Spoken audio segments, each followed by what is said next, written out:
최승진의 아침 뉴스. 여러분 안녕하십니까. 2018년 1월 4일 목요일 CBS 아침 뉴스 최승진입니다. 문재인 대통령과 김정은 위원장이 남북 관계 개선 필요성을 역설하면서 남북이 관계 복원을 위한 회담 준비에 속도를 내고 있습니다. 새해 벽두 급물살을 타고 있는 남북 대화는 통일부와 조국평화통일위원회가 중심이 돼 진행될 전망입니다. 미국 내 대북 강경파를 중심으로 남북 대화 진전에 대한 우려가 나오면서 한미 간 입장 조율을 위한 정부 부담이 커지고 있습니다. 뇌물수수 혐의를 받는 자유한국당 최경환 의원과 이우현 의원이 오늘 새벽 구속됐습니다. 문재인 정부 첫 현역 의원 구속입니다. 국민의당 통합 반대파 의원들이 독자적인 신당 추진을 공론화하면서 본격적인 분당 수순을 맞고 있습니다.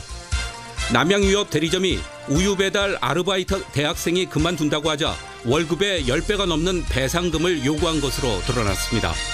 현재 서울 영하 7.6도를 비롯해 전국에 칼바람이 불고 있습니다. 이상은 이 시간 주요 뉴스입니다. 누구나 스마트 오피스를 누린다. 최적의 설계, 디자인, IoT 혜택. 4차 산업시대 융복합 사무가구. 대한민국 사무가구의 미래. 옥반 양파즙으로 우리 몸을 깨끗하게, 옥반 양배추즙으로 우리 속을 편하게, 아로니아즙, 석류즙, 마늘즙, 헛개즙, 자몽즙까지. 옥반 제품은 첨가물이 없고 진합니다. 그래서 몸에 좋습니다. 식품은 생명이다. 옥반식품. 검색창에 옥반식품 1577-3150. 광고합시다. PDB 단열 보강제, PDB 자동문, PDB 폴딩도어, PDB 쉐이포도어. 아, 상가 점포 아파트 병원 인테리어 공사할 때 PDB 단열 보강제를 사용하는구나. 태양자동문은 휴대폰으로 자동문 잠금 장치를 할 수 있어요. 특허 제품 태양 자동문. 광고 끝. 3, 2, 1, 오픈. 2018년 1월 내가 꿈꾸던 인생이 열린다. 오픈형 렉스턴 스포츠 탄생. Life is open. 렉스턴 스포츠. 지금 쌍용자동차 전시장에서 사전 계약 중. 남북 정상의 의지가 실리면서 남북관계 복원을 위한 회담 준비가 빠르게 진행되고 있습니다. 조명균 장관의 회담 제의에 북한에서는 이성건 조평통 위원장이 화답함에 따라서 회담은 통일부와 조평통의 구도로 전개될 것이라는 관측이 나오고 있습니다. 첫 소식 김학일 기자의 보도입니다. 김정은 위원장의 신년사에 대해 문재인 대통령이 긍정평가하자 김 위원장도 환영 입장을 밝혔습니다. 아울러 평창올림픽 경기대회 대표단 파견 문제를 포함하여 회담 개최와 관련한 문제들을 남측과 제때에 연계하도록 3일 15시부터 북남 사이에 판문점 연락 통로를 개통할 때 대한 지시도 주셨습니다. 남북 정상이 서로 주고받으며 직접 챙김에 따라 남북관계 개선을 위한 준비 작업이 속전속결로 진행되고 있습니다. 문 대통령의 지시로 조명균 통일부 장관이 고위급 회담을 제의하자 북한에서는 김 위원장의 유임에 따라 리선권 조평통 위원장이 판문점 연락채널 복원으로 화답했습니다. 회담이 앞으로 조명균과 리선권, 통일부와 조평통 구도로 진행될 가능성을 시사합니다. 북한 대학원대학교 양무진 교수입니다. 조평통 위원장이 직접 성명을 발표한 사례는 없어요. 그만큼 우리 측의 이런 발빠른 조치에 대해서 환영의 표시고 앞으로 조평통과 통일부 이런 카운터파트 이런 것을 암시하는 것이 아니겠느냐. 고위급 회담 제의에 대한 북한의 입장은 이르면 오늘 판문점 연락채널을 통해 올 것으로 보입니다.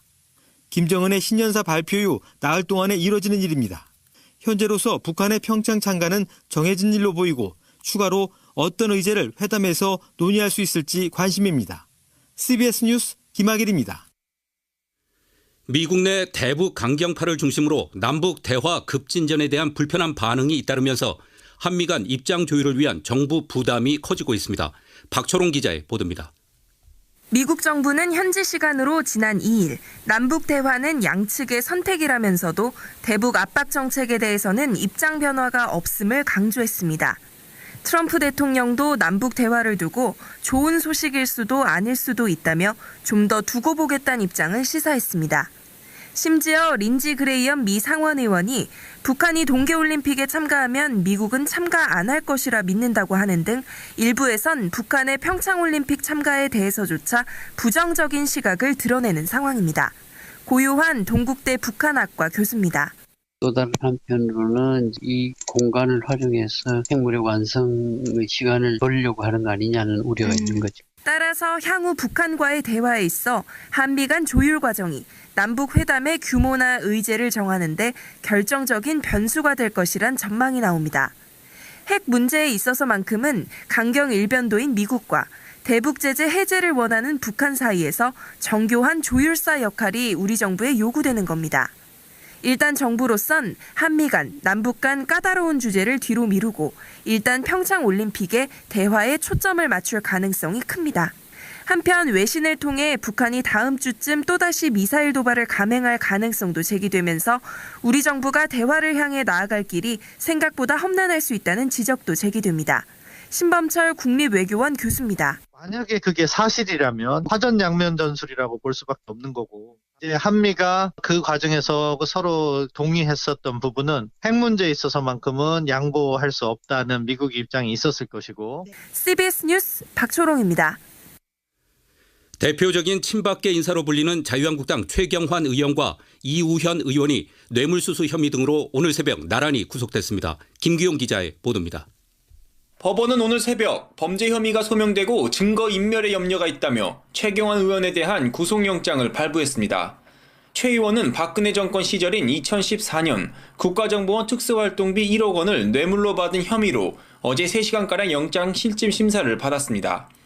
이로써 앞서 조윤선 전 청와대 정무수석의 구속영장이 기각되면서 잠시 침체됐던 국정원 특활비 수사에 활로가 열리게 됐습니다. 검찰은 이르면 이번 주 중 상납 구조의 정점에 있는 박근혜 전 대통령을 국정원 특활비 수뢰 혐의로 추가 기소한다는 방침입니다. 같은 날 영장 심사를 받은 이우현 의원 역시 구속을 피하진 못했습니다. 법원은 마찬가지로 범죄 혐의가 소명되고 증거인멸의 염려가 있다며 오늘 새벽 이 의원에 대한 영장을 발부했습니다. 이 의원은 2014년 지방선거를 앞두고 지역 정치인과 사업가 20여 명으로부터 공천 헌금 등 명목으로 10억 원대 불법 정치자금 및 뇌물을 받아 챙긴 혐의로 오늘 구속됐습니다.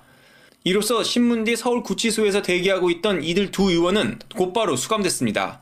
이들은 박 전 대통령이 파면 직후 청와대에서 서울 삼성동 자택으로 되돌아갈 때 현장에 마중 나갔던 이른바 삼성동계 친박입니다. 이로써 한국당 내에서도 소멸 위기에 몰린 친박계의 입지가 더욱 좁아지게 됐습니다. CBS 뉴스 김기용입니다. 국민의당과 바른정당 통합 논의 속도가 빨라지면서 반대파도 본격적인 통합 저지 움직임에 나섰습니다. 전당대회를 막는 방법과 함께 독자적인 신당 창당까지 거론되고 있습니다. 조혜령 기자가 보도합니다. 바른정당과의 통합을 추진 중인 국민의당 안철수 대표에 맞선 통합 반대파의 움직임이 본격화되고 있습니다. 국민의당 지키기 운동본부 의원 11명은 어제 오후 늦게 긴급회동을 열고 개혁신당을 추진하기로 뜻을 모았습니다. 운동본부 대변인격인 최경환 의원입니다. 같이 갈 수도 없고 또 같이 갈 필요도 없는 상황이 와 있는데 새로운 결의를 할 때가 됐다. 개혁신당 추진을 검토해야 된다는 의견이 많이 나왔습니다. 신당 창당 D-Day는 다음 달 4일이 유력시되고 있습니다. 정당 국고보조금 지급일인 2월 15일 전 창당해야 지원금을 받을 수 있기 때문입니다. 운동본부는 이와 함께 통합을 의결하는 최종 관문인 전당대회는 현행 당원당규상 불가능하다며 전대 저지운동을 투트랙으로 전개해 나갈 방침입니다. 한편 안 대표 측은 다음 달 안으로 바른정당과 신설 합당 방식의 통합을 완료하기로 하고 세력 넓히기에 나섰습니다. 통합 실무를 맡고 있는 김관영 사무총장은 반대파 핵심 인물인 이상돈 전당대회 의장과 부의장인 이용호 의원을 차례로 만나 설득 작업을 진행 중입니다. 하지만 안 대표 측이 전당대회에 전자투표 방식을 도입해 전대를 강행하려는 움직임을 보이고 있는 데다 손학규 고문이 반대파 설득 작업에 소극적인 입장을 보이면서 국민의당 분당 파열음은 더욱 커질 전망입니다. CBS 뉴스 조혜령입니다. 지난달 금융감독원 채용 비리 피해자가 금감원에 손해배상 소송을 제기한 데 이어 또 한 명의 피해자가 이번 주에 소송을 낼 예정입니다. 문재인 대통령이 채용비리, 연루자의 엄벌 등 강력 조치를 언급했지만 금감원은 채용비리 피해에 대해서 재판 결과를 지켜봐야 한다며 소극적인 입장으로만 일관하고 있습니다. 홍영성 기자가 단독 보도합니다. 채용비리 정황도 너무 누가 봐도 이거는 아닌 건데 그게 울렁뚱땅 계속 뭐 최종 결재도 아무렇지 않게 어이없고 이게 내가 알던 금감원이 맞나 싶긴 하더라고요. 지난 2016년 금융감독원 신입공채에 지원했던 오모 씨는 최근에서야 자신이 채용비리 때문에 떨어졌다는 사실을 알게 됐습니다. 최종 면접 결과 1등을 했는데 전형 과정에도 없던 세평조회로 인해 떨어진 사실이 감사원 감사 결과 밝혀진 겁니다. 2년 전 일이지만 여전히 억울하고 채용 비리를 뿌리 뽑아야겠다는 생각에 오 씨는 이번 주에 금감원을 상대로 손해배상 소송을 진행하기로 했습니다. 2년 동안 좀 무뎌지긴 했는데 제가 금감원을 진짜 가고 싶고 이때 진짜 열심히 했구나 이게 또 막 한편으로 생각이 들면서 좀 많이 억울한 감정이 들더라고요. 금감원 채용비리 피해자 변호를 맡고 있는 정민영 변호사는 이 2명 이외에도 상담 전화가 오는 등 소송은 확대될 가능성이 있다고 밝혔습니다. 이렇게 채용비리 소송은 확대되고 있지만 금감원 입장은 재판 결과를 지켜봐야 한다는 입장 그대로입니다. 지금 현재 재판이 진행 중인 상황에서 어떤 입장을 표명하기는 좀 곤란하다. 문재인 대통령이 공공기관 채용비리 전수조사 중간 결과 발표 이후 채용비리를 엄벌하라고 주문한 가운데 피해자들의 소송이 확대되면서 금감원을 포함한 채용비리를 저지른 공공기관들이 피해자 구제책을 마련할 수밖에 없을 것으로 보입니다. CBS 뉴스 홍영선입니다. 파리바게트 사태가 제빵사들을 합작회사가 아닌 자회사를 통해서 고용하는 방안으로 타협점을 찾고 있습니다. 자회사 고용은 본사 직접 고용은 아니지만 자회사의 본사 지분이 50% 이상이기 때문에 본사의 책임감이 커지게 됩니다. 경제 정책의 핵심 축으로 혁신 성장이 급부상하면서 각종 규제 완화가 이어질 것으로 예상됩니다. 국민 생명 안전과 직결되는 규제들까지 무분별하게 풀려선 안 된다는 우려도 커지고 있습니다. 이재준 기자가 보도합니다.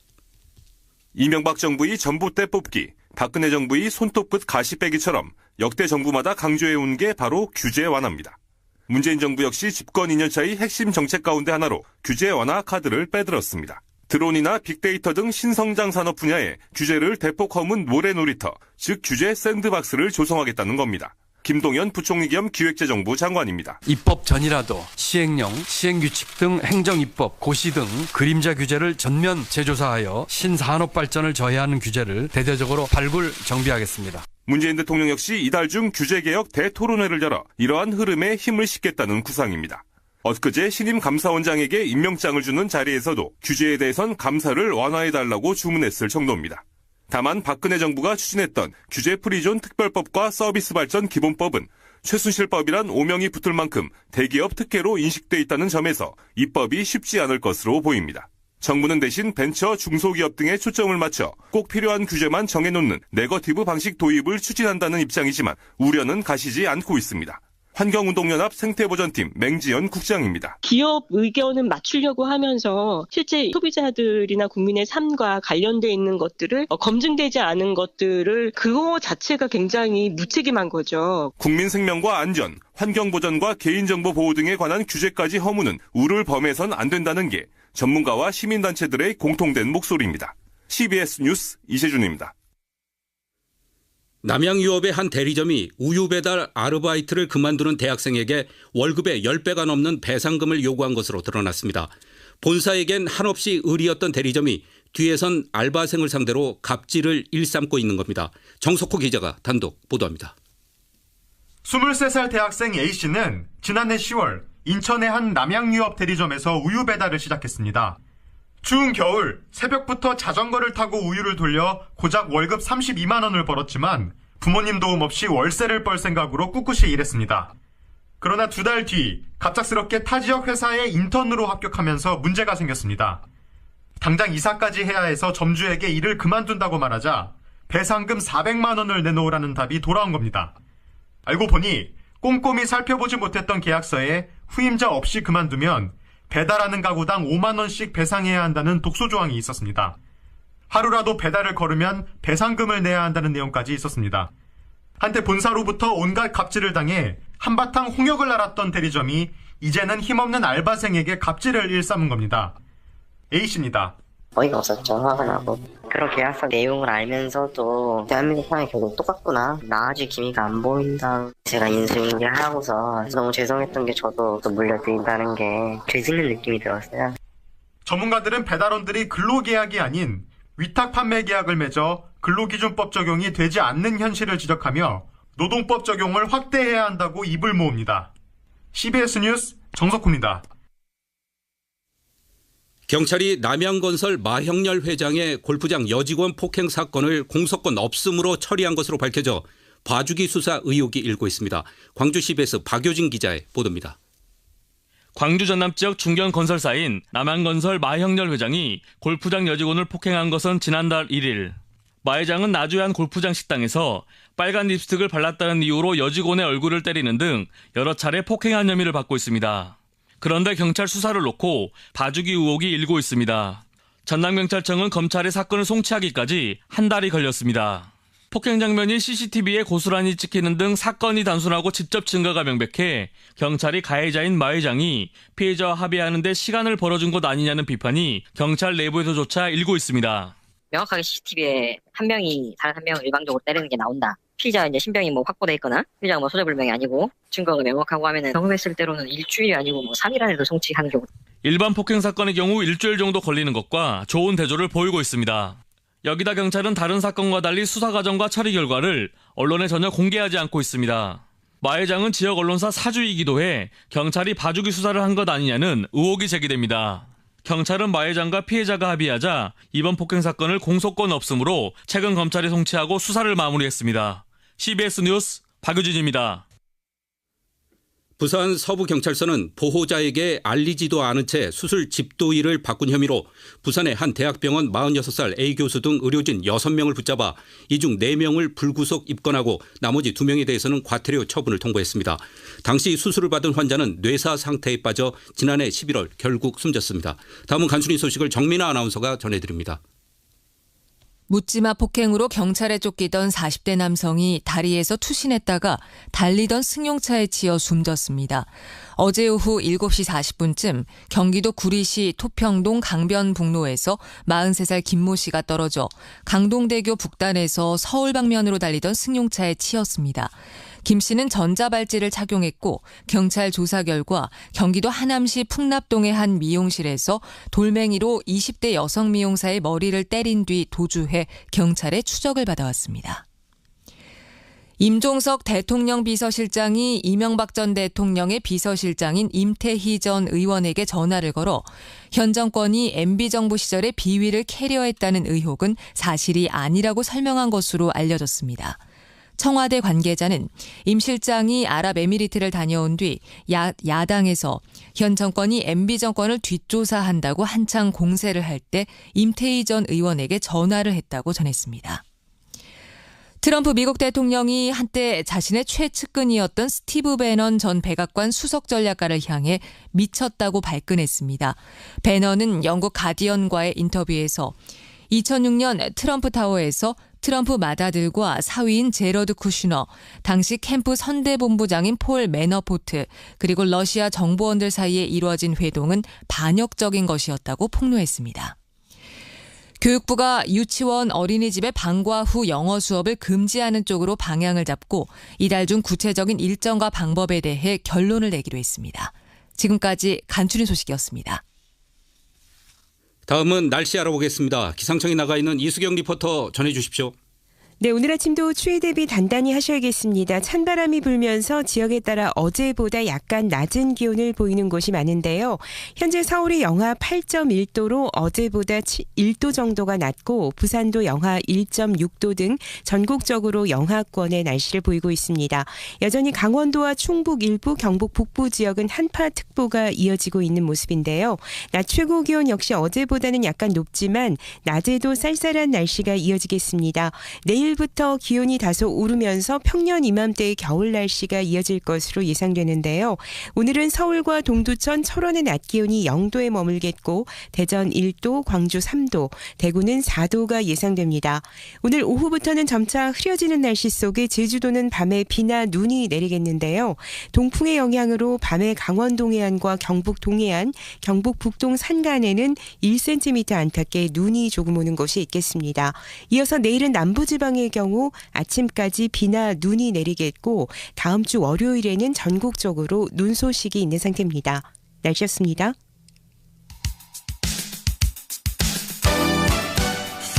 여러분께서는 지금 최승진의 아침 뉴스를 듣고 계십니다. 신문으로 보는 세상 아침 신문 읽기 황명문 선임 기자 나와 있습니다. 안녕하십니까? 네. 오늘 신문을 보면은 23개월 만에 다시 열린 남북 판문점 채널에 대해서 일제히 보도를 하고 있습니다. 어떻게 전망하고 있습니까? 네, 남북 한 라인이 복원되면서 남북 대화가 급물살을 타게 됐다면서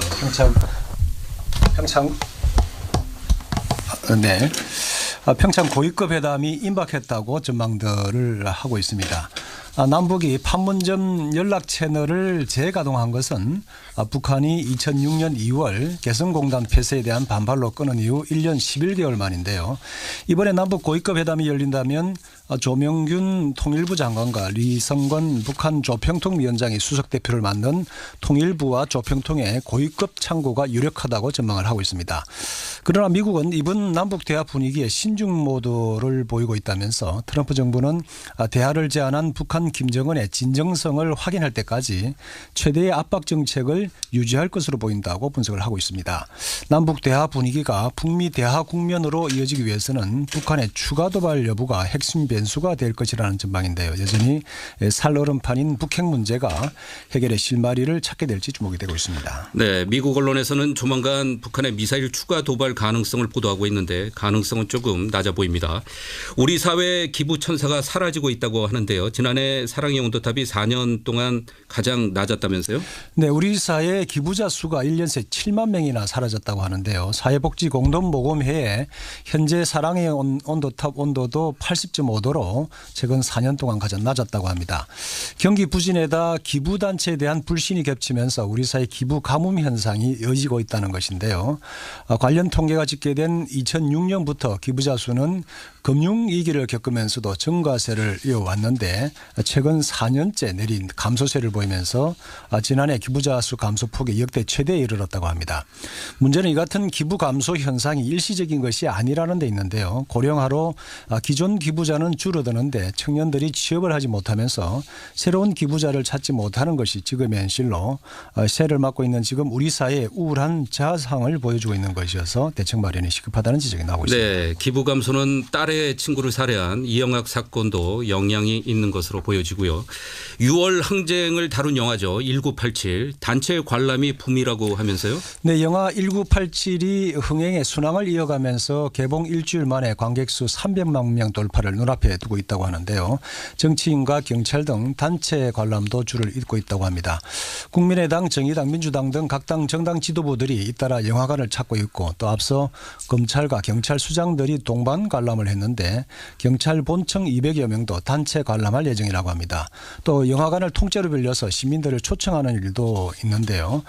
영화 1987년 박종철 열사 고문치사 사건을 시작으로 이한열 열사의 체류탄 피격까지 6월 항쟁 당시 이야기를 담고 있습니다. 영화가 관심을 모으고 있는 가운데 박종철 열사가 물고문을 받다가 숨진 서울 용산구 옛 남영동 대공분실을 시민사회가 운영하는 인권기념관으로 바꿔달라는 국민청원이 제기됐는데요. 박종철 기념사업회가 올린 청원거래는 하루 만에 참여자가 1,100여 명에 이르르고 있다고 합니다. 현재 남영동 대공분실은 경찰청 인권센터로 사용되고 있고 박종철 기념전시실이 있는 4층과 조사실이 있던 5층 등 일부 공간만 시민들에게 제한적으로 공개된 오래된 사항인데 이곳을 인권센터의 메카로 만들어달라는 국민청원이 실현될지 관심입니다. 네, 그 밖에 어떤 소식이 있습니까? 네, 서울 강화문 상권이 최근 1년 새 매출이 급증하면서 국내 대표 상권인 강남 일대를 누르고 전국 1위에 올랐다고 하는데요. 지난해 강화문을 뜨겁게 달군 촛불의 힘 때문이라는 분석입니다. 네, 지금까지 황명문 기자였습니다. 다음은 공항 소식 알아보겠습니다. 이재용 씨가 전해드립니다.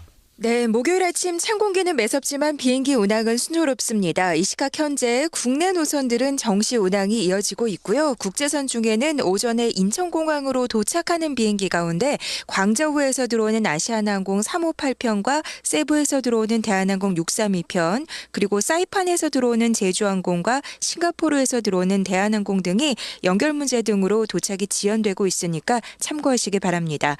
오는 18일에 인천공항의 제2터미널이 문을 엽니다. 김포공항도 국내선 청사와 국제선 청사가 분리돼 있지만 그래도 비교적 가까운 거리에 있는데요. 인천공항의 제1터미널과 2터미널은 버스만 잘못 내려도 40분은 돌아갈 정도로 거리가 있고요. 승용차로 움직일 때는 공항 입구 분기점에서 가는 길이 다르니까 주의하시기 바랍니다. 특히 대한항공을 이용하신다면 대한항공은 제2터미널에서 운영이 되지만 공동 운항일 경우 비행기 티켓은 대한항공에서 샀더라도 실제 운항되는 비행기가 다른 항공사일 때 제1터미널인지 꼭 확인하시기 바랍니다. 공항정보였습니다. 제주항공에서 보내드린 공항 소식이었습니다. 극단적인 대립과 지역주의에서 벗어나 합리적 개혁 세력의 통합을 도모하겠다. 바른정당과 합치기를 원하는 국민의당 통합파 의원들이 하는 얘기입니다.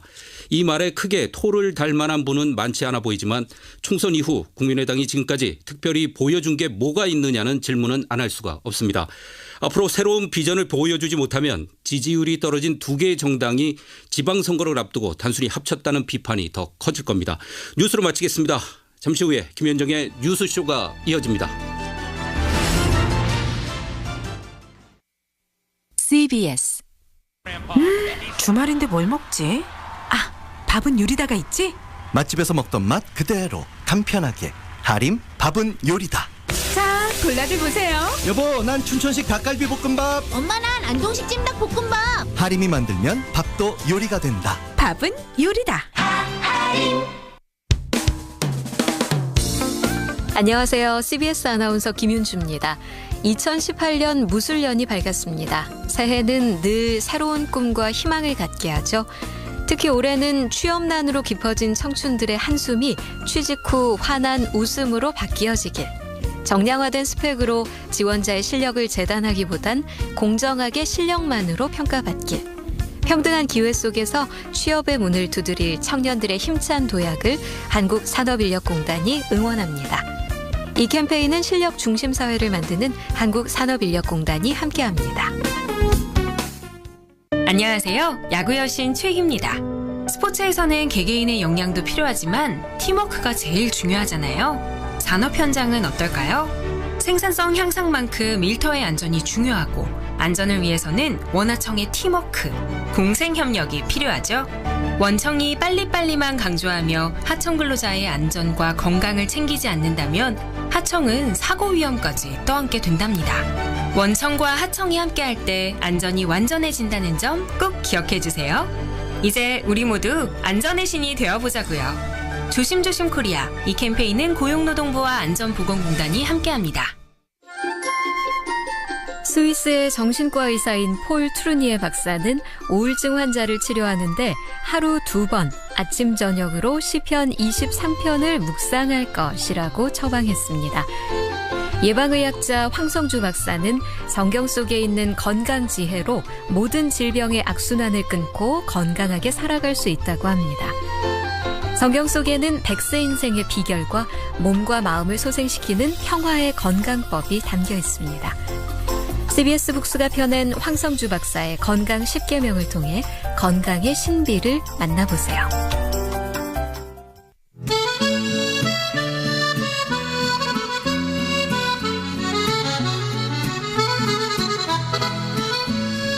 그러한 느림은 사진의 느림이기도 하다. 비행기, 자동차, 열차가 지구의 어느 한 지점에서 다른 지점까지 아무리 재빨리 데려다 준대도 현장에서는 사진을 찍는 그 순간만큼은 느긋하니 시간을 들여야 한다. 인간, 동물, 삶의 속도에 자신이 맞춰가야 한다. 우리 세상이 오늘날 아무리 빨리 돌아가도 삶 자체는 그러한 척도에 매여 있지 않다. 사진을 찍으려면 삶을 존중해야 한다. 사진의 거장 세바스티앙 살가두의 책 세바스티앙 살가두 나의 땅에서 온 지구로 가운데 전해드렸습니다.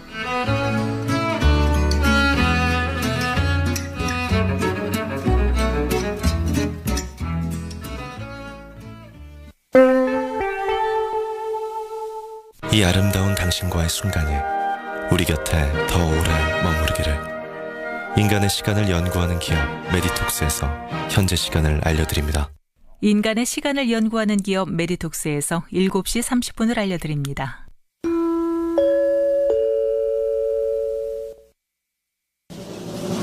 김현정의 뉴스 쇼.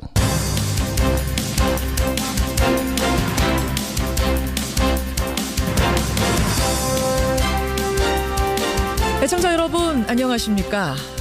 판문점에 설치된 한라인, 남한과 북한 사이를 연결하는 유일한 이 전화가 무려 693일 만에 울렸습니다. 통화 시간은 단 20분. 하도 오래 쓰지 않았기 때문에 이 성능이 괜찮은지 점검하는 통화에 불과했습니다만 그 자체만으로도 반가운 벨이었습니다. 이렇게 되기까지 불과 사흘입니다. 속도가 붙기 시작하니 빠르네요. 문제는 앞으로입니다. 북한 대표단이 실제로 평창에 오고 그것이 대화로 이어지고 평화의 무드가 자리 잡고 핵 문제까지 테이블에 오르는 그런 시나리오를 기대해 봅니다. 가능한 기대일까요? 잠시 후에 강경화 외교부 장관을 연결해서 가능한 기대인지 확인하겠습니다. 김현정의 뉴스쇼 출발하죠.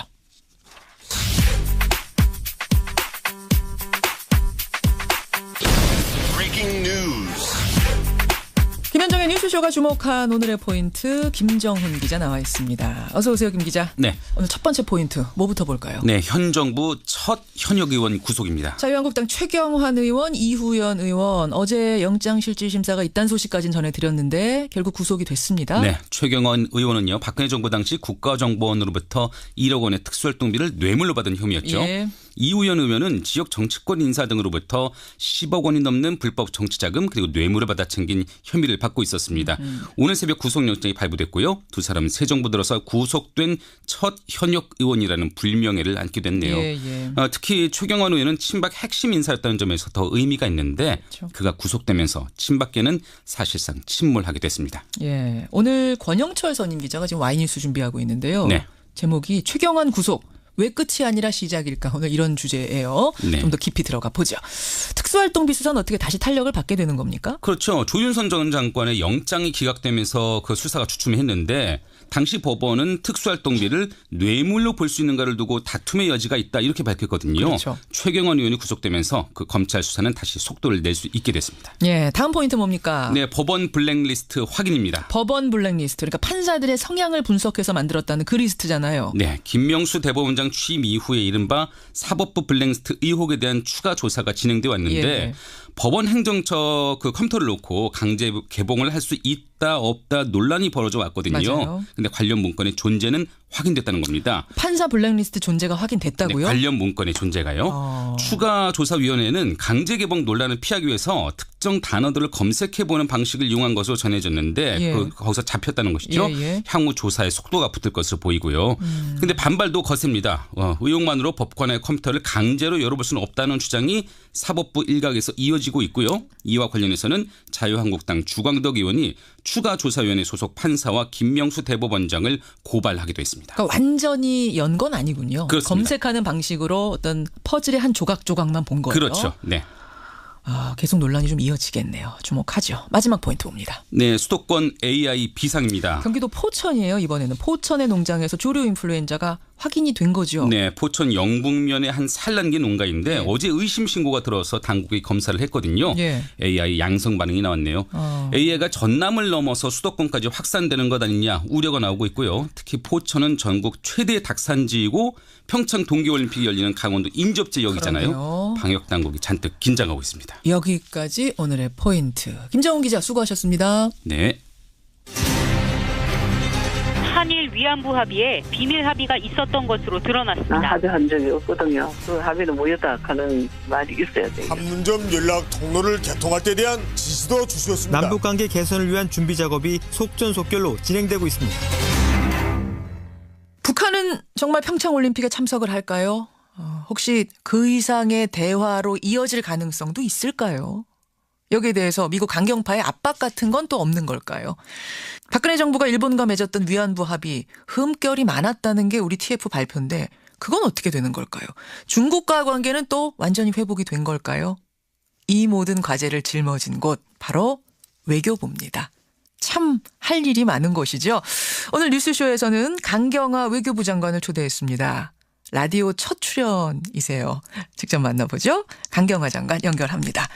강 장관님 안녕하세요. 네, 안녕하십니까. 반갑습니다. 반갑습니다. 아니 목소리도 좋으시고 말씀도 정말 잘하시는데 라디오 인터뷰 한 번도 안 하셨어요? 라디오는 처음입니다. 이야, 그러다가 첫 인터뷰 뉴스쇼. 네. 고맙습니다. 우선 새해 복 많이 받으세요. 네, 감사합니다. 앵커께서도요. 아유, 고맙습니다. 개인적인 소망은 어떤 거 있으세요? 예, 저는 개인적인 소망을 이미 어떻게 이뤘습니다. 딸아이가 올해 안으로 결혼을 하겠다 그래서요. 네, 오래 사귀던 남자친구 한 대입니다. 올해 안으로. 아유, 큰 숙제 하나 치르셨네요. 그렇습니다. 축하드리고요. 네. 이제는 정말로 나라가 잘 되는 일, 이 큰 소망이 남았는데. 그렇습니다. 작년 한 해를 돌아보면은 외교부보다 더 바쁜 부서가 없었어요, 사실은. 네. 예, 네. 굵직한 현안 많았습니다.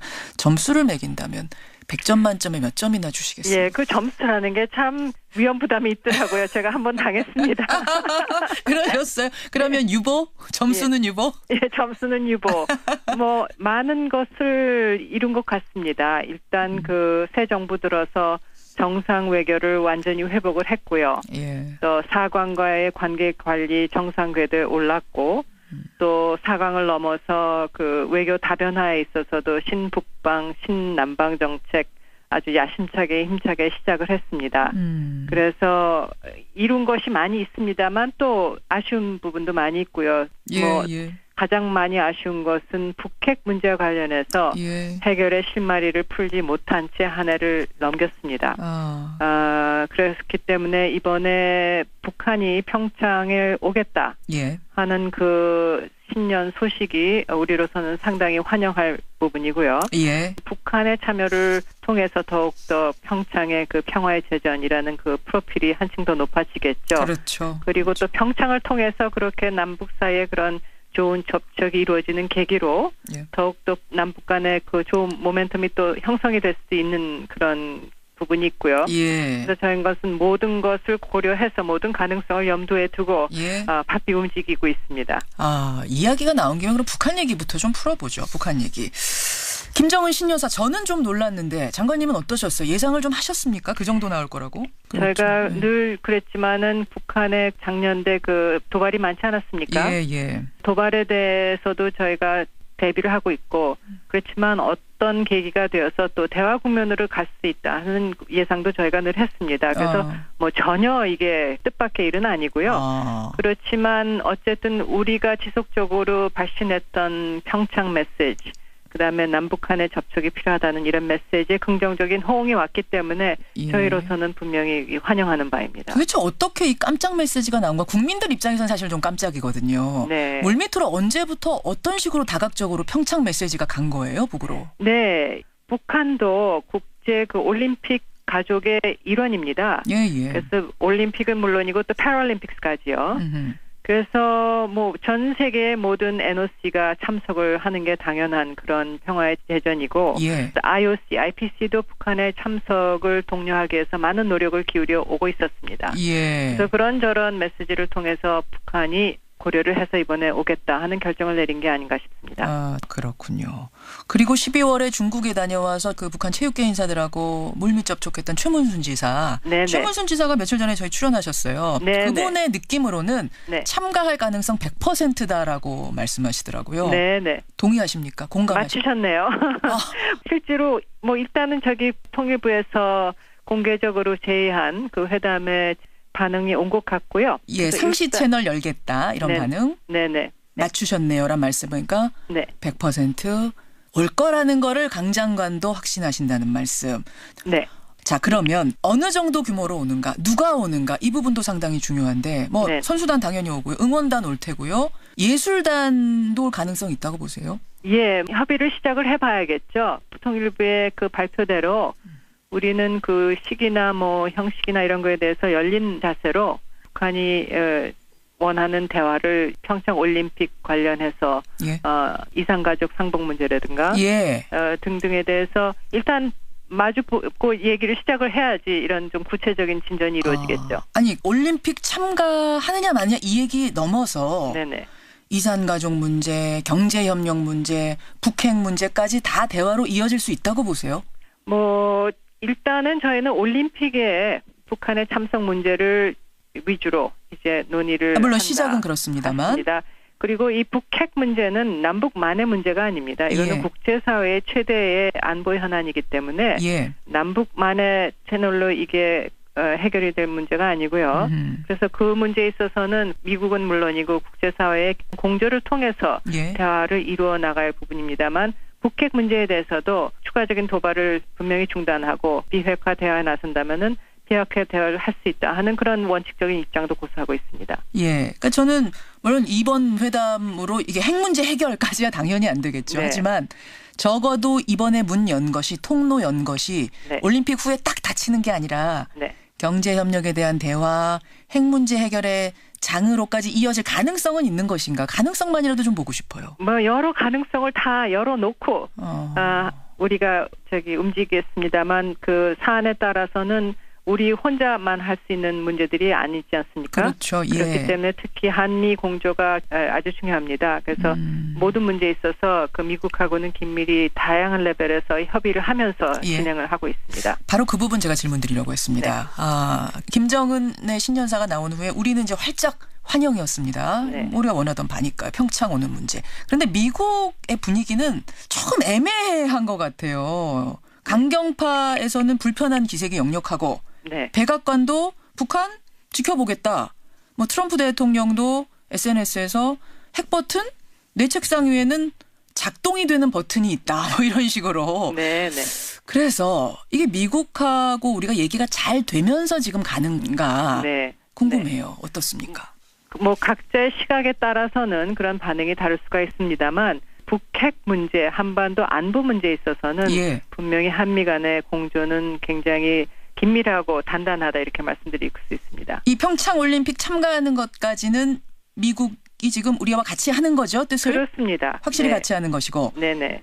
그 이상으로 나아가서 뭐 이산가족 상봉이라든지 경제협력에 대한 대화라든지 이런 것까지 계속 이어지긴 우리는 바라는데 이 네. 부분에 대해서도 미국이 오케이입니까? 인도주의 문제, 이산가족 문제에 있어서는 미국도 충분히 이해를 한다고 생각하고요. 경제협력 문제에 있어서는 예. 아시겠지만 지금 북한이 그 북핵 미사일 문제로 인해서 상당히 센 제재 틀이 지금 걸린 상황 아닙니까? 그렇죠. 뭐 안보리 제재도 물론이고 미국으로서는 그 미국의 일방적인 제재 틀도 있기 때문에 예. 그런 틀 내에서 뭐가 가능한지 또 뭐가 해서는 안 된지 이런 논의들이 앞으로 좀 있어야 될 것 같습니다. 만약에 그런 의제로서 논의를 한다 그러면요. 예.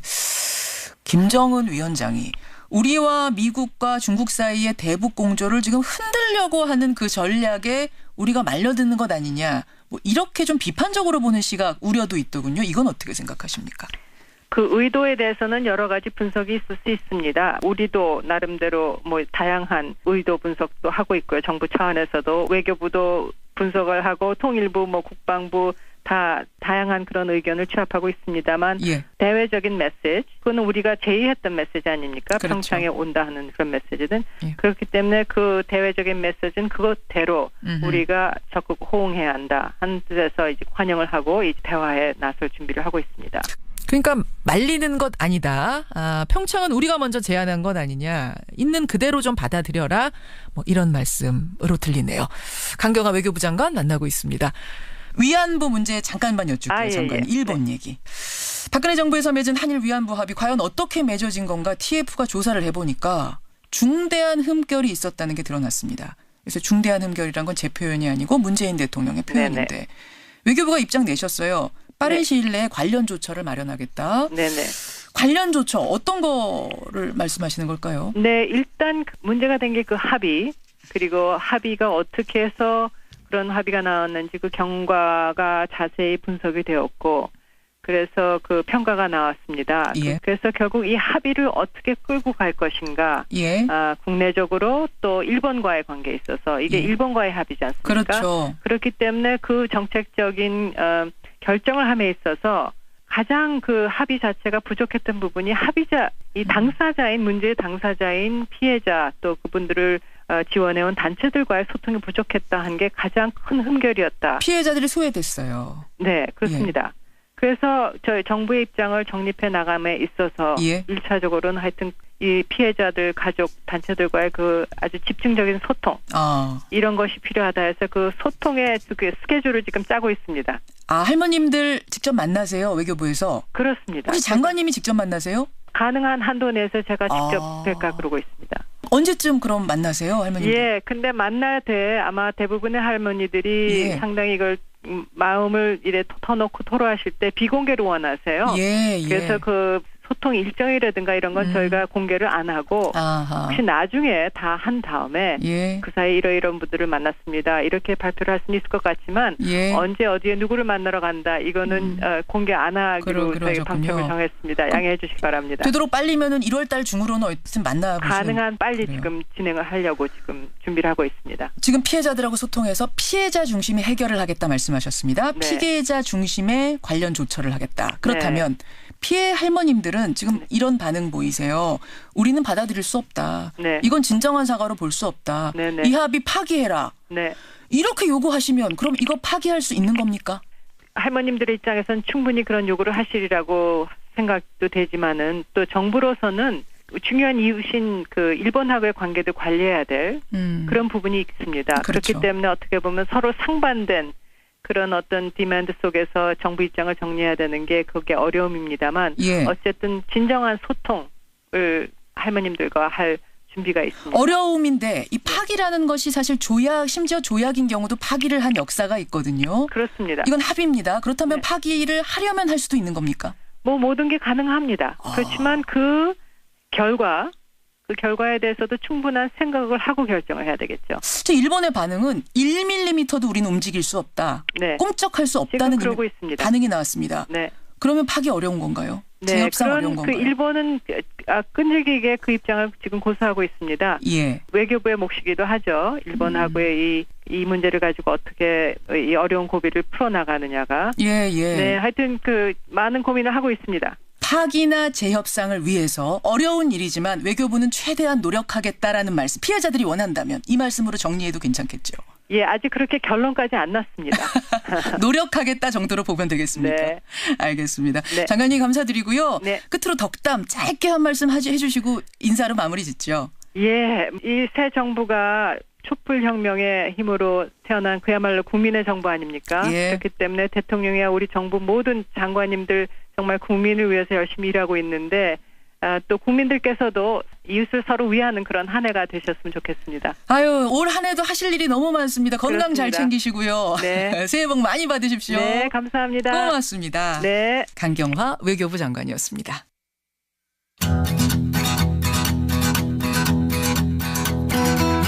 김현정의 뉴스쇼는 청취자 여러분의 참여로 이루어집니다. 트위터, 페이스북, 레인보우 게시판, 그리고 단문 50원, 장문 100원의 유료 문자 샵 1212, 우물정 1212 통해 참여하실 수 있습니다. 김현정의 뉴스쇼, 여러분과 함께 만듭니다. 김성환의 행간 시사평론가 김성환 씨 나오셨습니다. 어서 오십시오. 네, 안녕하세요. 오늘 행간 주제가 흥미로워서요. 바로 좀 들어가 봤으면 좋겠어요. 바른정당과 통합을 추진하고 있는 안철수 대표. 요즘 당 지도부와 회의하는 모습을 보면 뒷면 배경막, 이 백보드 그림이 자주 바뀌는 걸 발견할 수가 있습니다. 회초리 있었던 거 기억나고. 그다음에 떼수건. 맞아요. 이번에는 노른자가 2개 있는 쌍알 그림을 넣었습니다. 이 국민의당 배경막 정치, 이 뉴스의 행간을 좀 살펴볼까 합니다. 저는 지난번 그 초록색 떼수건이 뒤에 크게 있을 때 CG인 줄 알았어요. 컴퓨터 그래픽. 너무 크게 났죠. 방송국에서 뒤에다가 이렇게 배경 해놓은 건 줄 알았는데 진짜로 천으로 이제 배경막을 붙여놓은 거예요. 네, 맞아요. 근데 이번에는 쌍란. 그러니까 하얀 계란에 노른자는 2개 있는 거예요. 네, 맞아요. 예. 이게 제가 어렸을 때 닭을 직접 기를 때 봤던 이후로 거의 본 적이 없는 거거든요. 닭 길러 보셨어요, 직접? 예. 시골에서 길렀었는데. 근데 쌍란이 잘 안 나오잖아요. 안 나와요. 이 안철수 대표 말로는 1000분의 1 정도 확률이라고 합니다. 허허. 이 쌍난 그림에 문구도 적어 넣었는데요. 뭐라고요? 새해에는 국민의 행복이 2배가 될 때까지 이렇게 써놓습니다. 그러니까 달걀을 깼는데 쌍난이다. 뭔지 하나를 더 얻은 기분이잖아요. 그것처럼 행복도 2배가 되시라. 뭐 이런 의미의 일종의 덕담을 넣어서 만든 그림이라고 할 수 있는데요. 이렇게 기발한 아이디어를 낸 사람은 박인촌 홍보본부장입니다. 전 되게 궁금했어요. 진짜 네. 뒤에다 떼수건을 걸 생각을 한 그 사람은 누군가. 근데 광고 전문가예요. 그래요? 그러니까 화이트 커뮤니케이션즈 대표를 지냈었고요. 지방선거를 앞두고 당 이미지 쇄신 차원에서 작년 11월에 영입을 했습니다. 작년 11월 영입이면은 그러면은 그 대선 때 홍보 포스터 만들었던 그 전문가는 아니에요. 예, 아닙니다. 그때 그 전문가는 이재석이라는 이제 외부 전문가였고 예. 이분은 아예 영입을 한 거예요. 네, 맞습니다. 그러니까 그때부터 영입되고 난 다음부터 국민의 마음에 귀 기울이다라는 주제로 배경막 캠페인을 벌여오고 있는데 그 중에 하나가 이번에 쌍날이 있는 거죠. 재밌는 배경막. 네. 회의실 배경막을 쌍란으로 바꾼 국민의당. 여기에도 행간이 숨어 있습니까? 네.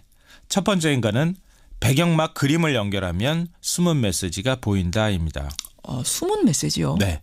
회초리, 떼수건 그리고 쌍난. 예. 회초리는 국민의 마음이 풀릴 때까지 사랑의 매를 쳐주십시오. 그건 알겠어요. 회초리. 떼수건은 국민의 마음이 개운할 때까지 시원하게 떼 벗겨드리겠습니다. 예. 쌍난은 국민의 행복 2배로 만들어드리겠습니다. 이런 거잖아요. 아하. 그런데 이 의미를 연결하면요. 예. 제가 생각할 때 비유하자면 아버지한테 매 맞은 뒤에 함께 목욕탕 간 느낌? 이런 거예요. 그게 무슨 말씀이세요? 그러니까 아버지한테 뭐 그 야단 맞을 일을 했어요. 예. 그래서 사랑의 매를 맞고 맞았어요. 함께 목욕탕 가자. 그래서 목욕탕 같이 가서 아버지랑 같이 떼밀었어요. 아버지 등 밀어드리는 네. 거예요. 그리고 난 다음에 시원하고 개운한 마음으로 목욕탕에서 나왔어요. 예. 어린 시절에 그 다음에 아버지한테 뭐라고 하나요? 요구르트 사주세요. 그렇죠. 문구점진할 때 저 장난감 하나 사주시면 안 되나요? 마음 풀어드리고 난 다음에 그 다음에 뭐 해주세요라고 얘기하는 거예요. 한마디로 바른정당과 통합을 지지해 주십시오라고 하는 메시지를 담았다는 거예요. 그러니까 어제 정가에서 쌍란의 의미를 국민행복이라고 생각하지는 않았습니다. 어떻게 하나는 국민의당, 또 하나는 바른정당. 저도 이렇게 해석했어요, 사실은. 네, 맞아요. 국민 행복 2배라는 건 이제 뭐 공식적인 메시지는 그거지만 숨은 메시지는 결국 국민의당, 바른정당 합치겠습니다. 네. 행복 2배로 만들어드리겠습니다. 이거잖아요. 네, 맞습니다. 그쵸? 어제 마침 또 양당이 통합하는 공식 창구인 통합추진협의회를 구성을 했거든요. 예. 두 번째 행간은 뭔가요? 두 번째 행간은 이란성인지 일란성인지는 부화시켜봐야 한다. 입니다. 그건 무슨 말씀이세요? 쌍란은 사람으로 치면 쌍둥이잖아요. 쌍둥이죠. 사람이야 뭐 태어나기 전에 요즘 진단 기술이 발달해서 일란성인지 이란성인지 다 알 수 있잖아요. 알아요. 예. 달걀은 몰라요. 암컷인지 그렇죠. 수컷인지 일란성인지 이란성인지는 부화가 돼봐야 아는 그러네요. 겁니다. 국민의당과 바른정당 통합 명분이 뭡니까? 중도 개혁 세력이 힘을 합치자입니다. 그렇죠. 일란성 쌍둥이처럼 보여요. 근데 실제로 나중의 모습이 그 모습으로 나타날지는 모른다는 거예요. 지금은 일란성 같지만 정말 끝까지 일란성일까? 네. 그러니까 당장 정치권에서 가장 당 이념이나 이런 게 다른지 확인하는 거는 안보관이거든요. 그렇죠. 안보관에서 유승민 대표하고 안철수 대표 전혀 다르잖아요. 생각이. 예, 그러네요. 그러니까 과연 두 당이 한 바구니에 담길 수 있을까? 질문을 던져보는 거죠. 세 번째 행간은 뭡니까? 세 번째 행간은 그림이 아무리 좋아도 싸우면 아무 소용없다입니다. 싸우면? 네. 작년 총선 직전에 새누리당 배경막이 뭐였는지 아세요? 뭐였죠? 한 방에 훅 간다. 네, 맞죠? 맞아요. 네. 일종의 예언이 돼서 진짜 새누리당 훅 갔거든요. 예. 배경막도 비슷한 상황이 될 수도 있다는 건데요. 아무리 그림이 좋아도 당 내분이 일어나면 국민들의 공감을 못 얻는다는 얘기입니다. 야, 진짜 꿈보다 해모. 대단했습니다. 김성환 씨. 수고하셨습니다. 네, 고맙습니다. 이가탄의 힘. 붓고 피날 때 탁월하게. 아픈 잇몸을 건강하게. 이가탄. 잇몸병엔 이가탄. 증상은 달라도 잇몸병엔 역시 이가탄입니다. 잇몸병엔 이가탄. 아시죠? 명인제약. 안녕하세요. 김수현입니다. 모두가 세상을 여행할 때 모두 투어는 당신을 여행합니다. 당신이 좋아하는 것을, 설렘을, 이야기를. 모두의 여행이 다시 만나고 싶은 여행이 되도록. 다시 만나고 싶은 여행 모두 투어. 아유, 세 단계 종이 또 걸렸어. 정말 제본 하나 하려다가 미치겠네. 내가 진작 현대오피스로 바꾸라니까. 오늘 다 날 셀 거야. 이제 스트레스 받지 마세요. 사무기기 전문기업 현대오피스가 책임지겠습니다. 사무기기의 올바른 기준. 현대오피스. 얼굴보단 등을 보여주는 시간이 더 많았던 아버지와 나. 홋카이도 한 호텔에 내리는 끝없는 눈앞에선 서로에게 쌓인 미움도 후회도 하잘 것 없었다. 호텔을 예약하다, 감동을 예약하다. 일본 간다며? 지하철 기차 입장권 다 샀어? 그걸 한국에서 살 수 있어? 그럼 내일 투어에 가면 다 있어. 일본 가서 표 사려고 줄 안 서도 돼. 항공권 호텔도 싸게 돼? 그건 기본이지. 다 된다니까. 어디라고? 2017 여행신문 소비자가 원하는 해외여행 개별 여행 브랜드 12년 연속 1위 네일 투어. 당신의 집에 품격을 더한 명품 건축 박람회 하우징 브랜드 페어. 차세대 주거 문화부터 고품격 건축 자재까지 대한민국 명품 건축 박람회 2018 하우징 브랜드 페어 1월 18일부터 21일까지 삼성동 코엑스 하우징 브랜드 페어. 북한 핵 개발이 급변하는 국제 정세가 트럼프 대통령은 결단을. 팩트와 픽션을 넘나들며 한반도를 둘러싼 음모를 읽다. 김진명 장편 소설 미중전쟁. 소설가 김진명입니다. 북핵 해법은 바로 우리가 찾아야 합니다. 김진명 장편 소설 미중전쟁. 세멘 파커스. 너 이거 왜 먹어? 건강해지려고. 너 이거 왜 먹어? 예뻐지려고. 너 이거 왜 먹어? 날씬해지려고. 근데 이걸 왜 먹어? 그럼 넌 뭘 먹어? 나? 유기농 산물 먹어. 건강을 위해 찾으세요. 유기농 마크. 찾으세요. 무농약 마크. 친환경 농산물 자조금. 우주산업은 외국에서나 가능한 이야기일까요? 우리나라에서도 우주기술로 성공하고 싶다는 박재필 씨의 꿈이 초소형 인공위성 사업으로 이어졌습니다. 날아가자! 우주로! 재필 씨의 도전이 세상에 없던 길을 만듭니다. 기프트카가 그 길에 함께하겠습니다. 현대자동차그룹. 아까 강경화 장관이 조만간 위안부 피해 할머님들 한 분 한 분 만나겠다 이야기를 했는데 오늘요 문재인 대통령이 위안부 피해 할머님들을 청와대로 초청해서 오찬을 갖는다는 속보가 들어와 있군요. 자, 1부 줄입니다. 2부로 가죠.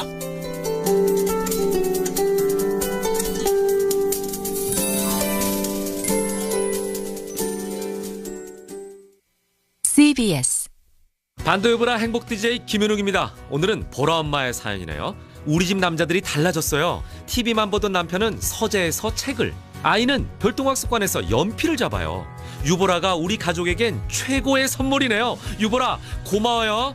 2018년에도 반도여보라의 가족사랑은 계속됩니다. 반도건설. 안녕하세요. 아나운서 엄지인입니다. 속담 얕은 데도 깊게 건너라. 작은 일도 소홀히 여기면 안 된다는 뜻인데요.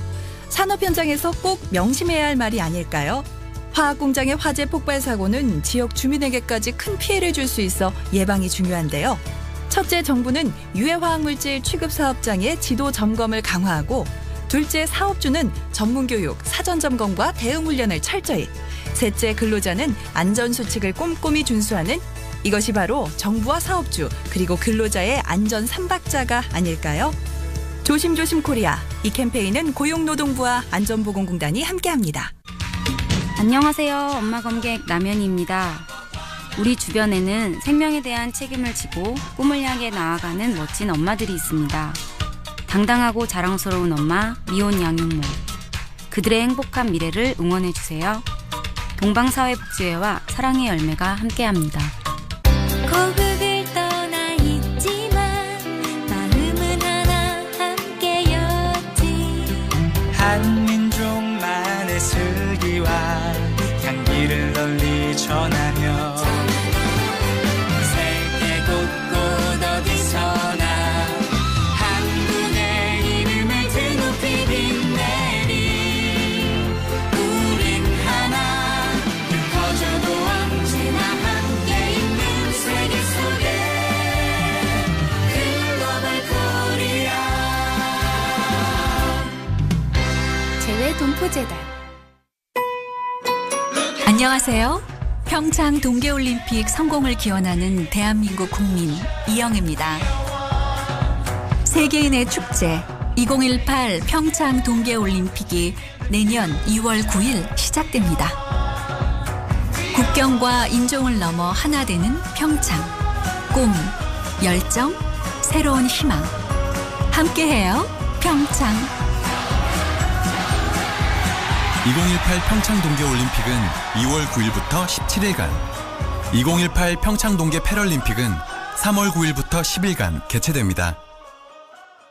숭실대학교, 대한민국 최초 근대대학, 대한민국 최초 산학협력대학, 이젠 대한민국 최고 창업선도대학. 120년 자랑스러운 역사로 미래를 열어온 숭실대학교가 대한민국 청년 창업을 지원합니다. 창업이 미래다. 숭실대학교 창업지원단. 대한민국 청년 창업의 미래를 그려가는 숭실대학교가 8시를 알려드립니다.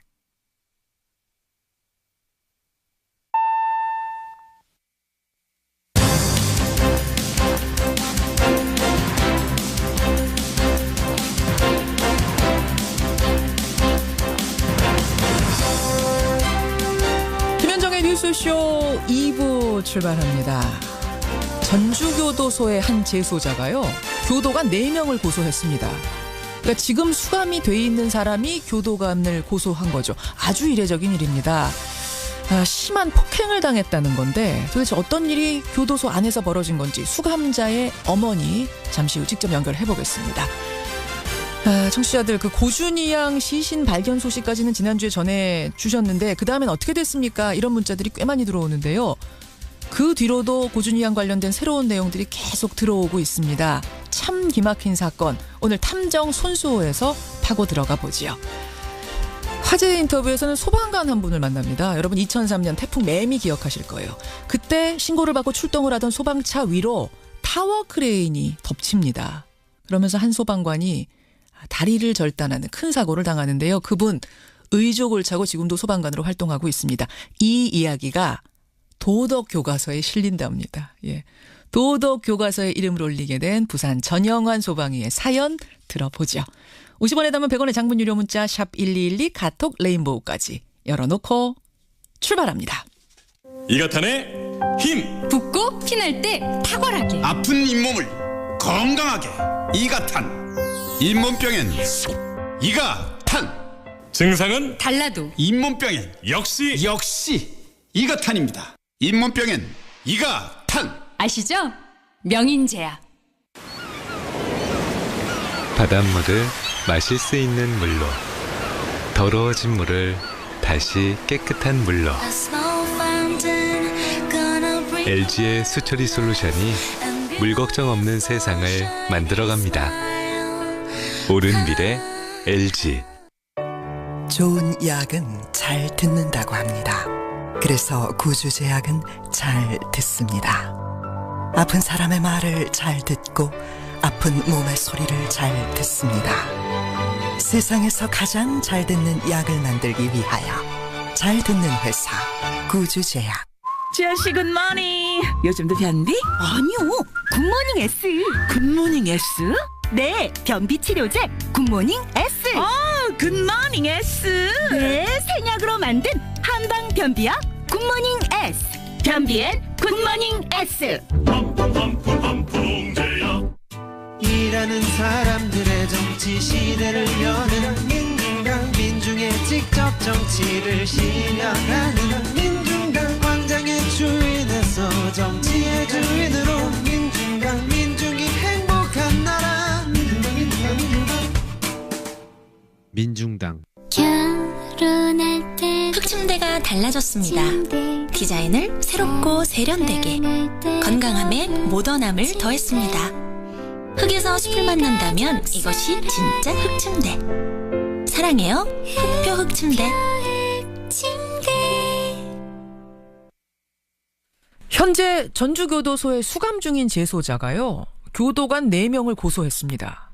교도소 안에서 입원까지 할 정도로 심한 폭행을 당했고 지금은 고소를 취하하라는 압박까지 받으면서 제대로 치료도 받지 못하고 있다. 이런 충격적인 주장인데요. 자세히 좀 들어봐야겠습니다. 교도소에서 폭행을 당했다고 주장하는 재소자 정모 씨의 어머니 연결이 돼 있습니다. 어머님 안녕하세요. 네, 안녕하세요. 아들 정모 씨, 전주교도소에 언제부터 수감 상태입니까?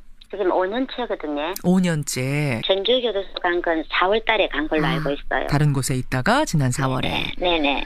재소자가 감옥 안에서 고소를 한다는 건 이거는 상상하기 어려운 일인데 네, 도대체 무슨 일이 있었길래 교도관을 그것도 4명을 고소까지 하게 되셨을까? 이번 건은 왜 고소를 했냐면 예. 7월 달에 이제 아들이 자해를 했어요. 자해를 했어요? 네, 자해를 해가지고 입원을 했거든요. 예. 제가 접견을 가니까 예. 애 얼굴이 상처가 많더라고요. 피멍이 들고. 자해는 어떤 식으로 했는데요? 자해는 호치켓을 발목에 넣어가지고 자해를 했더라고요. 호치켓을 발목에 넣는 자해를 했는데 얼굴에 피멍이 막 들어있어요? 네, 얼굴에 피멍이 들어있고 머리에 맞았다 그러더라고요. 왜 이러냐 물으니까 맞았다고.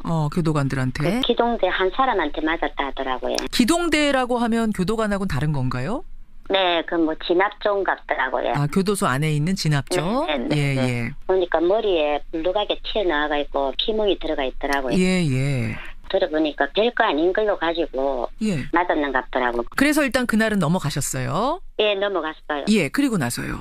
이번에 제가 하상접견을 해요. 한 달에 한 번씩만 면회를 가고. 예. 네, 하상접견이 취소되었다고 연락이 왔더라고요. 왜요? 교도관 폭행건으로 조사 중이니까 하상이 취소됐다고 문자가 오고 그날 전화가 왔더라고요. 교도관 폭행건이라면 그러니까 아들 재소자 정 씨가 교도관을 폭행한 건으로 취소됐습니다. 이렇게 연락이 왔어요. 네, 연락이 오고 지금 폭행을 했다 하더라고요. 예. 변호사님이 이제 교도소 접견을 가니까 예. 투구를 써가지고 이 양쪽 코 옆에 곰팡이가 하얗게 피가 있고. 투구를 썼다고요? 네, 보호 장비 이래가지고 투구 손 묶고 발 묶고 쇠로 가고 이렇게 감는 것 같더라고요. 얼굴에 투구 씌우고. 네네. 손을 묶어요, 수갑으로? 예, 쇠로 이제 이렇게 감는다 하더라고요. 이 말씀은. 그래서 곰팡이가 껴 있어요, 얼굴 옆에. 하얗게. 턱에도 멍이고, 그다음에 옆구리 이게 허리 근처에도 멍이고. 자해를 심하게 할 경우에는 자해하는 걸 막기 위해서 뭐 이렇게 수갑을 채워놓는다든지 묶어놓는 극단적인 방법을 쓸 수는 있지 않습니까? 네, 있어요. 자해해서 그런 거다라고 생각할 수도 있었을 텐데 그건 말고 다른 일이 또 있었다는 건가요? 네, 아침 운동 시간이었대요. 교도관이 이제 운동 시간이니까 위 상의를 아들이 벗고 있었대요. 예. 벗고 있으니까 위 상의를 입어라. 그러니까 이제 뭐 입는다 안 입는다 이래가지고 이제 옷을 입었대요. 문신이 있었습니까 혹시? 네, 있었어요. 그러니까 문신이 있으면 원래 옷을 입게 돼 있으니까 옷 입어라 했는데 안 입었다. 예. 네, 그래서 이제 예미를 생각해봐라 하면서 극한 말을 하니까. 욕을 했다고 하나요? 아니면 네 예미를 생각해봐라 뭐 이런 얘기? 욕도 하고 하면서 이제 얘가 그 손가락으로 찔렀는 거라. 찔렀는데 어디는 눈 위를 찔렀는 거라. 그래 이제 눈 위를 찔렀는데 약간 이제 빨갛게 됐다 이래가지고 진단 2주를 끊어가지고 특수 공무방해죄를 이제 적용을 하고 이제 4명이 순식간에 들이닥치가 얘가 걷지를 못해요. 다리를 원래 못 써요. 못 써가지고 지팡이로 짚고 근거에 다니거든요. 다리 불편하군요. 예. 네, 그러니까 돌아가 이제 마구잡이로 이제 막 밟고 때리고 이랬는 거라 4명이서. 자, 그러니까 먼저 욕을 했어요. 먼저 욕을 해서 아들 재소자 정 씨가 교도관에 눈을 찌르고 그러자 4명의 재소자가 우르르 들어와서 폭행을 했다. 네, 머리 잡고 바닥에 찢고 애를 데리고 칠사로 가가지고 거기는 CCTV가 없대요. 칠사가 뭐예요? 그거 징벌방이고 조사방이고 그런 모양이더라고요. 징벌방으로. 그러니까 집단 폭행을 한 후에 징벌방으로 데려가서. 네, 데리고 가가 거기는 CCTV가 없는 데에서 추가로 계속 맞았대요. 어떻게 맞았다고 설명합니까? 10분 정도로 계속 군화로 밟고 다리를 들고 치고 막 이런 식으로 해가 맞다가 이제 그 호치키스 예 스테이플러 예 그걸 네가 원래 하던 자해하던 거다 하면서 그걸 갖다가 뭐 아픈 발에다가 넣은 거라. 예. 종이로 우리가 그 스테이플러 찍듯이 그렇게 찍었다는 거예요? 살에 넣어가 꼬박 안으로 넣은 거죠. 아니 제가 좀 조사를 해보니까 이제 아들 정모 씨 원래 상습 자해를 하는 습관이 있다면서요. 네네, 있어요. 예. 그 스테이플러를 가지고 상습 자해를 하는 습관이 원래 있어서 지난번에 병원에도 이제 입원을 했던 건데 그건 어머님도 인정하시는 거죠? 네네네. 이번에는 교도관들이 네가 하던 자해가 이런 거지라고 하면서 스테이플러를 박았다. 스스로 한 게 아니고. 네네. 그 끼워 넣으면서 죽은 그 다른 사람도 있는데 수용자도 있는데 걔한테 많이 당했다. 그리고 후유증으로 죽었다 이러면서 그 것을 꼽아 넣었대. 나한테 이런 식으로 당해서 죽은 사람도 있다 이러면서 그렇게 폭행을 했다고 호치키스를 찍고. 네, 휴유증으로 죽었다. 예. 이렇게 이야기를 하면서 꼽아 넣었다 그러더라고요. 어이구, 그거 병원에 가서 뭐 확인해 보셨습니까?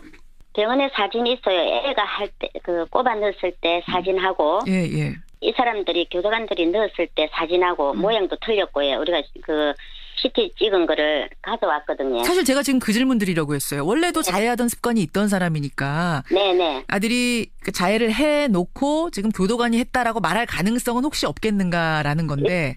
지가 한 거는 했다고 했지 한 번도 그런 적은 없었고. 예. 저는 1%도 없다고 생각합니다. 지금 그러니까 교도소 측에서 서면이 왔습니다. 저희가 이제 인터뷰 요청을 했는데 인터뷰에는 응하지 않고 서면으로 반론을 내놨는데요. 이렇게 말합니다.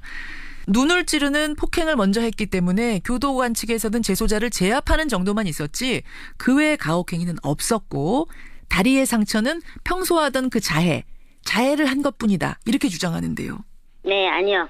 자해를 했다면 11월 3일 날 갑작스레 들이닥쳐가지고 애를 묶고가 칠사를 데리고 갔습니다. 그럼 이 칠사에는 일반 교도관이 갈 수 없는 곳이라고 제가 알고 있어요. 징벌방, 예. 갑자기 묶고가지고 애를 그렇게 때려가지고 넣어난 애가 어디서 호치켓이 났으면서 손하고 발 투구까지 쓴 애가 뒤에 돌리갖고 다리를 돌릴 수도 없습니다. 형식상으로도. 아, 징벌방에 가면은 투구 쓰고 손발 다 묶어요? 네, 자해 방지 이래가지고 끼웠더라고요. 거기서는 스테이플러를 구해서 징벌방에선 그렇게 할 수도 없다, 자해할 수도 없다. 그렇죠. 갑자기 묶여가지고 손발이 다 묶인 상태에서 어디서 그게 났으며 어디서 구해가지고 그걸 손발이 묶인 상태에서 이치적으로 생각을 해보세요. 자, 그러면 징벌방에는 CCTV가 없으니까 지금 증언이 뭐 엇갈리고 있습니다만 징벌방 가기 전에 그러니까 눈 찌르고 욕설하고 그건 다 CCTV가 있는 거잖아요. 제압하는 과정. 네. 이거는 확인하셨어요? 그거 있어요. 이제 그 CCTV가 있는데 제가 정보 공개를 하니까 정보 공개. 비공개로 놓더라고요. 공개를 할 수 없다. 아, 공개할 수 없다. 네, 공개할 수 없다. 비공개. 그 기자님이 교도소로 찾아가니까 아예 CCTV가 그 방에 없다고 말씀을 하셨다 하더라고요. 아, 원래는 다 있는 방인데? 네. 없었다예요? 아니면 그날 돌리지 않았다는 거예요? 없었다 하더랍니다. 없었다 하더라. 네, 주 기자님한테는 없었다. 알겠습니다. 네. 그런 상황에서 결국은 검찰이 수사해달라라고 고소를 하신 거예요. 네네. 근데 고소한 뒤에 벌어진 상황들도 있다면서요? 고소를 하고 이제 조사를 안 하더라고요. 그래서 애가 이제 그 칠사에 가가지고는 징벌방? 예, 징벌방에 가가지고는 담당이라 하더라고요. 그분이 오셔가지고 좋게 하자. 그 고소 취하를 해라. 아들이 못한다 하니까 운동화를 벗기게 갔대요. 운동화를 벗겨갔다고요? 예, 그래 운동화를 좀 신게 해달라고 변호사님이 동상에 걸릴 염려가 있으니까 어떻게 좀 선처를 해달라고 그렇게 보냈는데 그 뭐 답장도 없었고 그랬는데 병원에 나와서 처음으로 아들을 봤어요. 보니까 휠체어를 타고 오는데 보니까 발 동상 걸렸다고 보는데 발이 다 붓고 얼굴도 보고 손도 다 부가 있어요. 그렇게 그게 고문 아닙니까? 이 추위에 술도 없고 찬물만 줬고 뜨신 물 한 잔 안 줬고 음식도 탄 음식을 먹였다 하거든요. 제가 어떻게 그걸 알아낼 방법이 없어요. 알겠습니다. 아, 사정은 그렇게 된 건데 사실 재소자는 범죄를 짓고 죄값을 치르는 중에 있는 거죠. 그래서 세상의 시선이 사실 호의적이지 않아요, 어머님. 그것도 아실 거예요. 네, 알아요. 게다가 교도소라는 아주 밀폐된 공간에서 일어난 일이기 때문에 이거 지인이를 가리는 것도 참 쉬운 일이 아닌데 그럼에도 불구하고 이거는 세상에 알릴 수밖에 없다. 고소해야겠다. 나서신 이유는 뭡니까? 네, 이건 다른 또 이런 수용자가 이런 일이 있었어도 안 되는 거고 이거는 꼭 밝혀야 되겠어요. 왜? 제 아들이 말썽이 많은 아이고 죄를 짓기 때문에 교도소에 수용 중인 건 잘 압니다. 알지만은 저다지만 인권이 있는 건데 아무리 그렇지만은 한 명도 아니고 4명한테 집단 구타를 당하고 출소하고 나면 참 사회 복귀를 해가 사회 한 일원으로 살아갈 수 있게끔 어떻게든 제가 제 남은 삶 동안 진짜 애를 위해서 살려고 지금 제가 10년 세월을 이루고 있거든요. 있는데 어떻게든 제가 바로 세울 겁니다. 근데 어떻게 밝힐 수가 없네요. 제 힘으로는. 정확하게 밝혀지기를 바라고요. 네. 지금 교도소 쪽의 입장도 나왔습니다. 저희에게 이렇게 서면을 보내왔는데요. 그 폭행이냐 아니면 그냥 제압만 한 것이냐에 대해서는 아까 제가 인터뷰 중에 여러분께 설명을 드렸고 그 외의 부분을 읽겠습니다. 재소자 정 씨는 상습적인 자해와 직원폭행 등으로 관심 대상 수용자로 지정돼 관리 중이었습니다. 교도소 측에서 정 씨에게 고소에 대한 보복으로 가혹행위를 했다는 주장도 사실이 아니며 사건 이후 의무관이 지속적으로 치료를 하고 있으므로 수갑을 3개 조여 염증이 생겼는데도 제대로 된 치료를 받지 못하고 있다는 주장도 사실이 아닙니다. 사건이 발생한 거실에는 CCTV가 설치되어 있었고 정 씨의 모친이 CCTV 정보 공개 청구를 한 점에 대해 비공개 결정을 내린 건 현재 수사 중인 사안임을 고려한 것입니다. 전주교도소는 해당 수용자를 특수공무집행 방해죄로 전주지검에 송치하여 수사 중에 있으며 정 씨의 고소는 처벌을 면하기 위한 맞고소 차원의 것이라 판단하고 있습니다. 현재 수사가 진행 중인 사건이고 인터뷰를 통해 자세한 내용을 말할 경우 공정한 수사에 영향을 미칠 수 있기 때문에 인터뷰에 응하지 못한다는 점에 대해 청취자의 양해를 구합니다. 예, 이렇게 저희 측으로 인터뷰 대신 서면을 보내왔다는 것 말씀을 드립니다. 자, 어머님하고 인사 나누겠습니다. 고맙습니다. 네, 감사합니다. 예, 전주교도소에 현재 수감 중인 재소자가 교도관 4명을 고소했습니다. 그 어머니 만났습니다.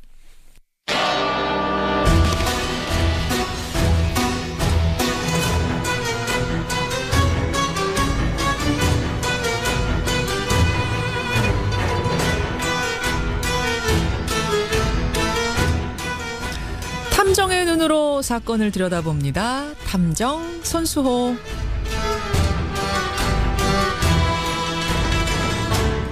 우리 사회에 관심을 모으고 있는 사건을 보다 자세히 들여다보는 시간이죠. 탐정 손수호. 오늘도 손수호 변호사 나오셨습니다. 어서 오세요. 네, 안녕하세요. 새해 첫 순서네요. 네, 그렇습니다. 복 많이 받으시고요. 감사합니다. 새해 소망 제가 패널들한테 다 여쭙고 있어요.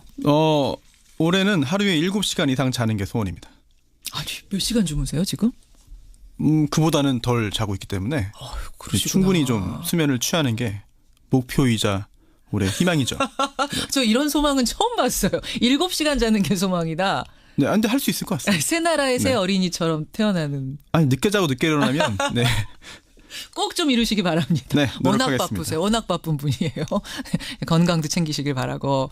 오늘 새해 첫 시간 어떤 사건 가지고 오셨습니까? 네, 올해는 좀 이게 충격적인 사건, 분노가 일어나는 사건보다 좀 유쾌하고 신기하고 재미있는 사건을 다루고 싶습니다만 첫 사건부터 역시나 충격적인 사건입니다.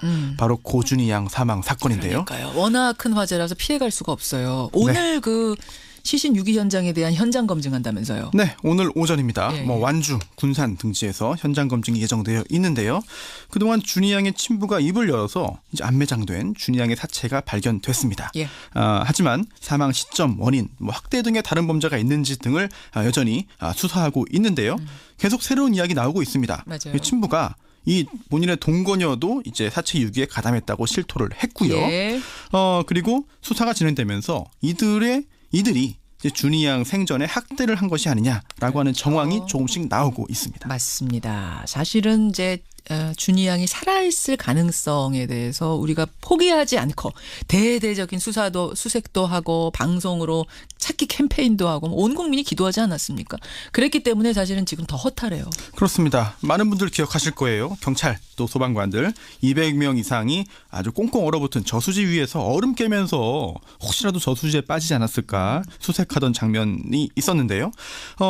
하지만 알고 보니까 이미 작년 4월에 사망했고 안매장됐습니다. 그렇죠. 실종이 아니었던 거죠. 예. 경찰도 속고 우리 모두가 속았습니다. 속았습니다. 이렇게 모두가 속아 넘어간 이유가 무엇이었는지 한번 살펴보려 합니다. 고준희 양 사건 모두가 속고 모두가 헛수고를 할 수밖에 없었던 이유가 뭔가? 첫 번째 이유 뭡니까? 네, 첫 번째 너무 늦었습니다.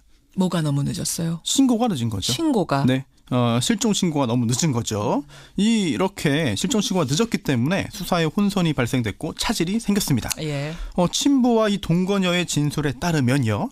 준희 양이 사망한 걸 확인하고 안매장한 게 작년 4월 26일이죠. 그렇죠. 그런데 실종 신고를 한 게 작년 12월 8일입니다. 한 7개월이 넘게 지난 거예요. 그렇습니다. 예. 경찰이 이렇게 사망 후에 7개월이나 지나서야 이 사실을 알게 됐고 수사에 나섰기 때문에 뭐 CCTV 영상 없고 블랙박스 영상, 예. 뭐 목격자나 지인의 진술 확보 굉장히 어려움이 따랐죠. 그러니까 수사의 범인이 혼란을 준 겁니다. 그렇습니다. 의도적으로 혼란을 준 거죠. 예, 예. 자신들의 범행, 뭐 좁게는 사체유기죄, 좀 더 넓힌다면은 뭐 폭행죄나 학대죄까지도, 예. 아주 넓힌다면 살인죄 또는 학대치사죄까지도 아직도 뭐 가능성이 다 열려 있는 거니까요. 그렇습니다. 이런 자신들의 범행 사실을 감추기 위해서 거짓으로 실종 신고를 한 거죠. 예. 게다가 이 실종 신고하면서 이 준이 양이 발달 장애라고 신고를 해서 혼선이 가중됐습니다. 이 부분은 그러니까 진술이 좀 엇갈리고 있어요. 발당 장애가 있었느냐 없었느냐 헷갈리고 있지만 네. 엇갈리고 있지만 어쨌든 이 아이가 집 나가서 집을 못 찾아올 정도의 발달 장애를 앓고 있는 아이는 아니라는 거거든요. 지금 그렇습니다. 친모 쪽 주장을 들어보면 네, 그런데 일단 발달 장애라고 신고를 했고 그 부분이 부각되면서 강조를 했어요. 정말 밖에 그냥 나갔다가 놀러 나갔다가 길 잃어서 못 들어온 거 아니냐, 실종된 거 아니냐라는 그런 가능성을 염두에 두고 그렇죠. 수사할 수밖에 없었던 것이죠. 가능한 거네. 집 잃는다는 게 뭐 이렇게요. 네, 그 외에도 수사에 혼선을 주기 위한 여러 가지 아주 나쁜 노력들이 확인됐죠. 12월 8일에 이제 지구대에 실종 신고하러 가서 예. 오열을 하고 실신까지 합니다. 그리고 신고 후에도요, 집 주변을 돌아다니면서 딸을 찾는 그런 그 연기를 하는데요. 특히 그 과정에서 예. CCTV를 의식하는 듯한 장면이 촬영되었고요. 이걸 본 많은 분들이 더욱더 분노를 했죠. 연극을 한 거예요. 연극을 치밀하게. 네. 그러다가 분위기가 확 바뀐 건 아파트 복도에서 혈흔이 발견되면서부터잖아요. 그렇습니다. 8개월이나 지난 혈흔을 경찰이 아주 다행스럽게 예. 발견합니다. 분석했더니 준이 양의 혈흔, 또 친부와 동거녀까지 이렇게 3명의 혈흔이었다고 결과가 나왔죠. 이게 아주 중요한 키포인트였죠. 그렇습니다. 이게 단순 실종이 아니라 뭔가 강력범죄와 연결되었을 가능성을 암시하는 것이기 때문인데요. 예. 또 하나 경찰의 성과가 있습니다. 바로 휴대전화 통화 내역 분석인데요. 작년 4월의 내역을 봤더니 이 친부와 또 동거녀의 모친이 휴대전화 그 둘의 휴대전화가 군산에서 거의 동시에 꺼졌습니다. 이거는 군산까지 함께 이동했다는 증거로 볼 수 있죠. 그렇죠. 그 이유가 뭐냐? 군산에 갔던 이유가 뭐냐? 왜 누구와 같이 함께 갔습니까? 갔냐? 뭐 이렇게. 네, 이렇게 추궁을 해서 결국은 사체를 유기했다라는 자백을 이끌어냈죠. 또 하나 결정적인 증거가요. 4월 이후에 준이 양의 모습이 보이지 않았다는 거. 그러니까 어린이집을 4월까지만 다녔다는 거를 저희 뉴스쇼에서 처음 공개가 됐어요. 네. 그 증언이. 그렇습니다. 이게 아주 또 중요했죠. 11월까지도 봤다는 제보가 있었지만 예. 그 제보한 주민이 번복하기도 했고요. 예. 실제 실종 시점이 언제인지가 굉장히 중요한 사항이었는데 이제 4월을 처음 보도한 그 내용이 굉장히 중요한 단서를 제공했죠. 뉴스쇼 보도가 저희가 보도한 이후에도 뭐가 있었냐면은 11월에 봤다는 주민, 8월에 봤다는 주민 막 이런 보도는 있었는데 결국 그건 네. 다 틀린 거였어요. 그렇습니다. 이제 사실관계 파악에 큰 도움을 준 기사로 평가할 수 있겠습니다. 근데 손 탐정님, 저는 네. 이제 사실 내내 궁금했던 게 뭐냐면 야산에 묻어놓고 8개월 동안 안 들킨 거잖아요. 네. 근데 왜 갑자기 8개월이 지나서 실종 신고를 할 생각을 했을까? 아이가 뭐 당장 그 다음 해에 학교 가야 되는 것도 아닌데 취약 네. 통지서 나오는 것도 아닌데 왜 8개월 지나서 실종 신고했을까? 그 부분을 궁금해하시는 분들 굉장히 많습니다. 예. 그리고 앞으로 수사, 또 재판이 끝나면 확실하게 확인할 수 있겠습니다만 이렇게 짐작할 수 있을 것 같습니다. 어떻게요? 이미 이제 그 친부와 친모는 이혼 소송 중이었고 예. 또 동거녀와 동거하고 있었지만 작년 11월에 이 친부와 동거녀가 결별했습니다. 그러니까 제가 여러 번 설명해서 여러분 이제 아실 거예요. 친부와 친모 이혼 소송 중에 동거녀 집에서 아이가 살았던 건데 네. 동거녀하고 아빠가 또 헤어지려고 별거하고 있는 중이었던 거잖아요. 네, 그렇습니다. 네. 그런 상황이다 보니까 정말 이제 준이의 친모가 혹시 준이를 찾지 않을까. 그런데 이미 준이는 사망했기 때문에 사망한 사실을 들키면 안 되고 감춰야 되는데 그렇죠. 그러한 방법이 뭐가 있을까? 네. 정말 이게 사망 사실을 드러내지 않기 위해서 실종된 것으로 감추는 게 어떻겠느냐, 또는 본인들의 범죄 사실을 털어내기 위한 그런 수단으로 마지막 단계로 이제 위험을 감수하고서라도 실종 신고를 이제 결행한 게 아닌가 이렇게 짐작됩니다. 우리 동거가 이제 끝나는 건데 끝나는 네. 시점에서 이 아이의 문제를 털고 가야 되는 거예요. 친모가 네. 또 찾으러 올 텐데 이런 생각을 하게 돼. 이제야 좀 수수께끼가 풀리네요. 자, 온 국민이 헛수고를 하게 된 두 번째 이유 뭡니까? 복잡한 관계들이 작용했습니다. 복잡한 관계 조금 전에도 설명했어요. 복잡한 관계. 네, 가족 관계가 상당히 복잡하죠. 예. 준이에게는 2명의 오빠가 있습니다. 친오빠 2명. 네, 2명 오빠가 있었는데 이게 친부와 친모가 이제 이혼 소송하면서 갈라서는 과정이죠. 이제 친모가 오빠 둘, 또 친부가 준이 이렇게 각각 나눠서 기르던 중이었습니다. 예. 그런데 이제 이혼 소송이 진행되는 중인 그런 상황이었고요. 또 준이는요. 이렇게 친부뿐 아니라 이제 친부의 동거녀와도 함께 생활을 할 수밖에 없었죠. 예. 그런데 이 동거녀와 전 남편 사이에서 태어난 의붓 오빠가 한 명 있습니다. 또 이게 준이와 이 의붓 오빠 사이에 다툼이 잦았고요. 그래요. 이게 친부와 동거녀의 갈등 원인이 또 되고 말았거든요. 결국 준이는 친부도 아니고 동거녀도 아니고 동거녀의 모친, 참 이게 긴데요. 의붓 외할머니에게 맡겨줘서 키우게 된 건데요. 따뜻한 보살핌을 받지 못했습니다. 아빠도 아니고 아빠의 동거녀도 아니고 아빠의 동거녀의 어머니한테 맡겨진 거잖아요. 준이가. 그렇습니다. 복잡한 과정. 그러니까 이제 얼마나 힘들었을지 상상이 되는데 이 부분이 왜 우리가 헛수고를 하게 된 이유입니까? 왜 헷갈려지게 된 이유예요? 네, 이제 복잡한 가정사가 사건을 복잡하게 만든 건데 이게 상황이 매우 복잡하다 보니까요. 그럴 수 있겠구나. 그럴 가능성도 있겠구나라고 생각을 하게 된 겁니다. 아이가 안 보인 지 20일 만에 실종 신고했다. 예. 이게 상식적이지 않잖아요. 상식적이지 않죠. 그런데도 혹시 그럴 수 있겠구나. 워낙 복잡한 집안이니까 네. 막 아이가 여기로 갔다 저기로 갔다 동거녀한테 갔다 동거녀 어머니한테 갔다 왔다 갔다 하는 아이니까 그 과정에서 이럴 수도 있었겠구나. 실종될 수도 있었겠구나라고 착각하게 된 거예요. 우리가. 네. 또 동거녀가 이런 말을 했죠. 친부가 데려간 줄 알았는데 네. 나중에 보니까 아니었다. 그래서 실종 신고했다. 또 반대로 친부 입장에서는 아니 동거녀가 잘 데리고 있는 줄 알았다. 이런 말도 사실은 이제 생각하면은 지금 보면은 참 말도 안 되는 일이지만 맞아요. 그 당시는 정말 그럴 수도 있겠구나라고 예. 생각하게 만든 거죠. 그래. 아주 결정적인 이유 중에 하나네요. 그 부분도. 모두가 헛수고를 할 수밖에 없었던 세 번째 이유는 뭡니까? 관리 체계의 허점입니다. 관리 체계요? 무슨 관리 체계요? 애초에 이제 실종 신고가 없었으면요. 아직까지 수사조차 시작되지 못했을 겁니다. 맞아요. 예. 네, 동거녀가 비록 거짓이지만 실종 신고를 하고 나서야 경찰이 이 사건을 확인할 수 있었고 예. 또 앞서 지적한 여러 문제점 때문에 빙빙빙 돌았지만 이제 조금씩 사건의 내막이 드러나는 중인데요. 만약에 이번에 비록 거짓이지만 실종 신고를 하지 않았다면 준이가 초등학교 입학할 때까지 이 사건이 아예 드러나지 않을 수도 있습니다. 이 준이가 2019년에 초등학교 입학 예정이었거든요. 그때 네. 취약 통지서 날아올 때까지 우리 몰랐을 뻔했어요. 네, 만약 그랬다면요. 그때 혈흔을 발견하고 휴대전화 통화 내역을 분석해서 추궁하고 자백을 받아낼 수 있었을까? 훨씬 더 어려운 일이었을 겁니다. 혈흔이 지금 8개월 정도 지났는데 남아 있었는데 희미하게 남아 1년이 더 지난다고 여러분 생각해 보세요. 과연 남아 있었을까? 네. 그 거짓 신고마저 없었으면 우리는 못 찾았을 거다. 네. 미성년 자녀는요. 부모가 친권자죠. 친권자는 보호 의무도 지지만 여러 가지 권리도 있습니다. 특히나 징계권이나 거소 지정권 등이 있기 때문에 절대적인 영향력을 미치죠. 맞아요. 게다가 학교도 가지 않은 미취학 아동은요. 예. 학교 차원의 관리에서도 벗어나 있습니다. 예. 그렇기 때문에 부모가 제대로 관리하지 않으면 이게 아이가 살아있는지조차도 파악되지 않을 수가 있습니다. 맞아요. 그러다 보니까 주변의 적극적인 관심과 신고가 필요한데 이제 우리나라의 아직까지 그런 그 관념상 남의 집 일에 간섭하는 걸 꺼립니다. 바로 그거죠. 네, 그렇기 때문에 이게 문제가 있고 학대 정황이나 이런 것들이 있는데도 드러나지 않는 경우가 있는 거죠. 아유, 저 집에서 벌어지는 시끄러운 일을 왜 내가 신고해? 그랬다가 안 좋은 소리 들을까 걱정해서. 네. 근데 여기서 지금 소름 끼치는 게 뭐냐면은 친부하고 계모 네. 이런 일이 벌어지는 와중에도 아이 묻고 온 그 다음 날도 SNS를 하면서 이웃하고는 잘 지냈다면서요. 그렇습니다. 이 부분이 분노를 더 크게 만들었죠. 이제 친부 같은 경우에는 동네 사람은 잘 도와줬고요. 특히나 출퇴근용 오토바이에 동네 이장 스티커도 붙이고 다녔다고 합니다.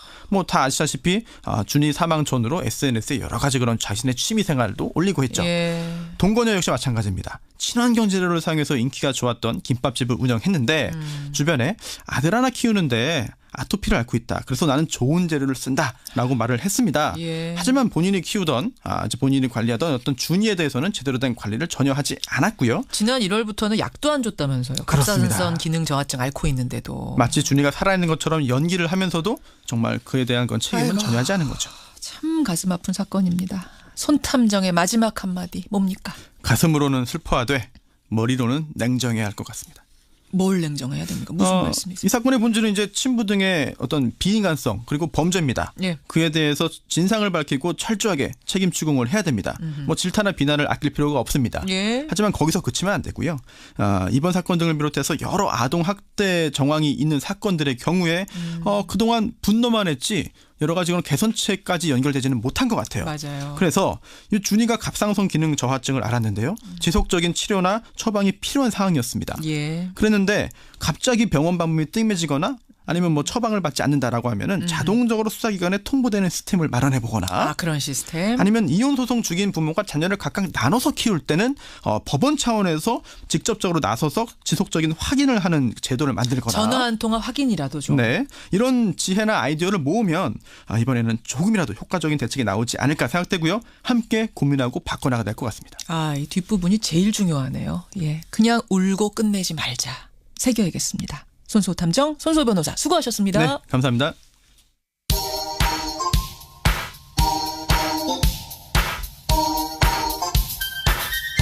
김현정의 뉴스쇼 CBS 라디오와 함께하고 계십니다. 저는 퇴근길 시사잡기 정관용입니다.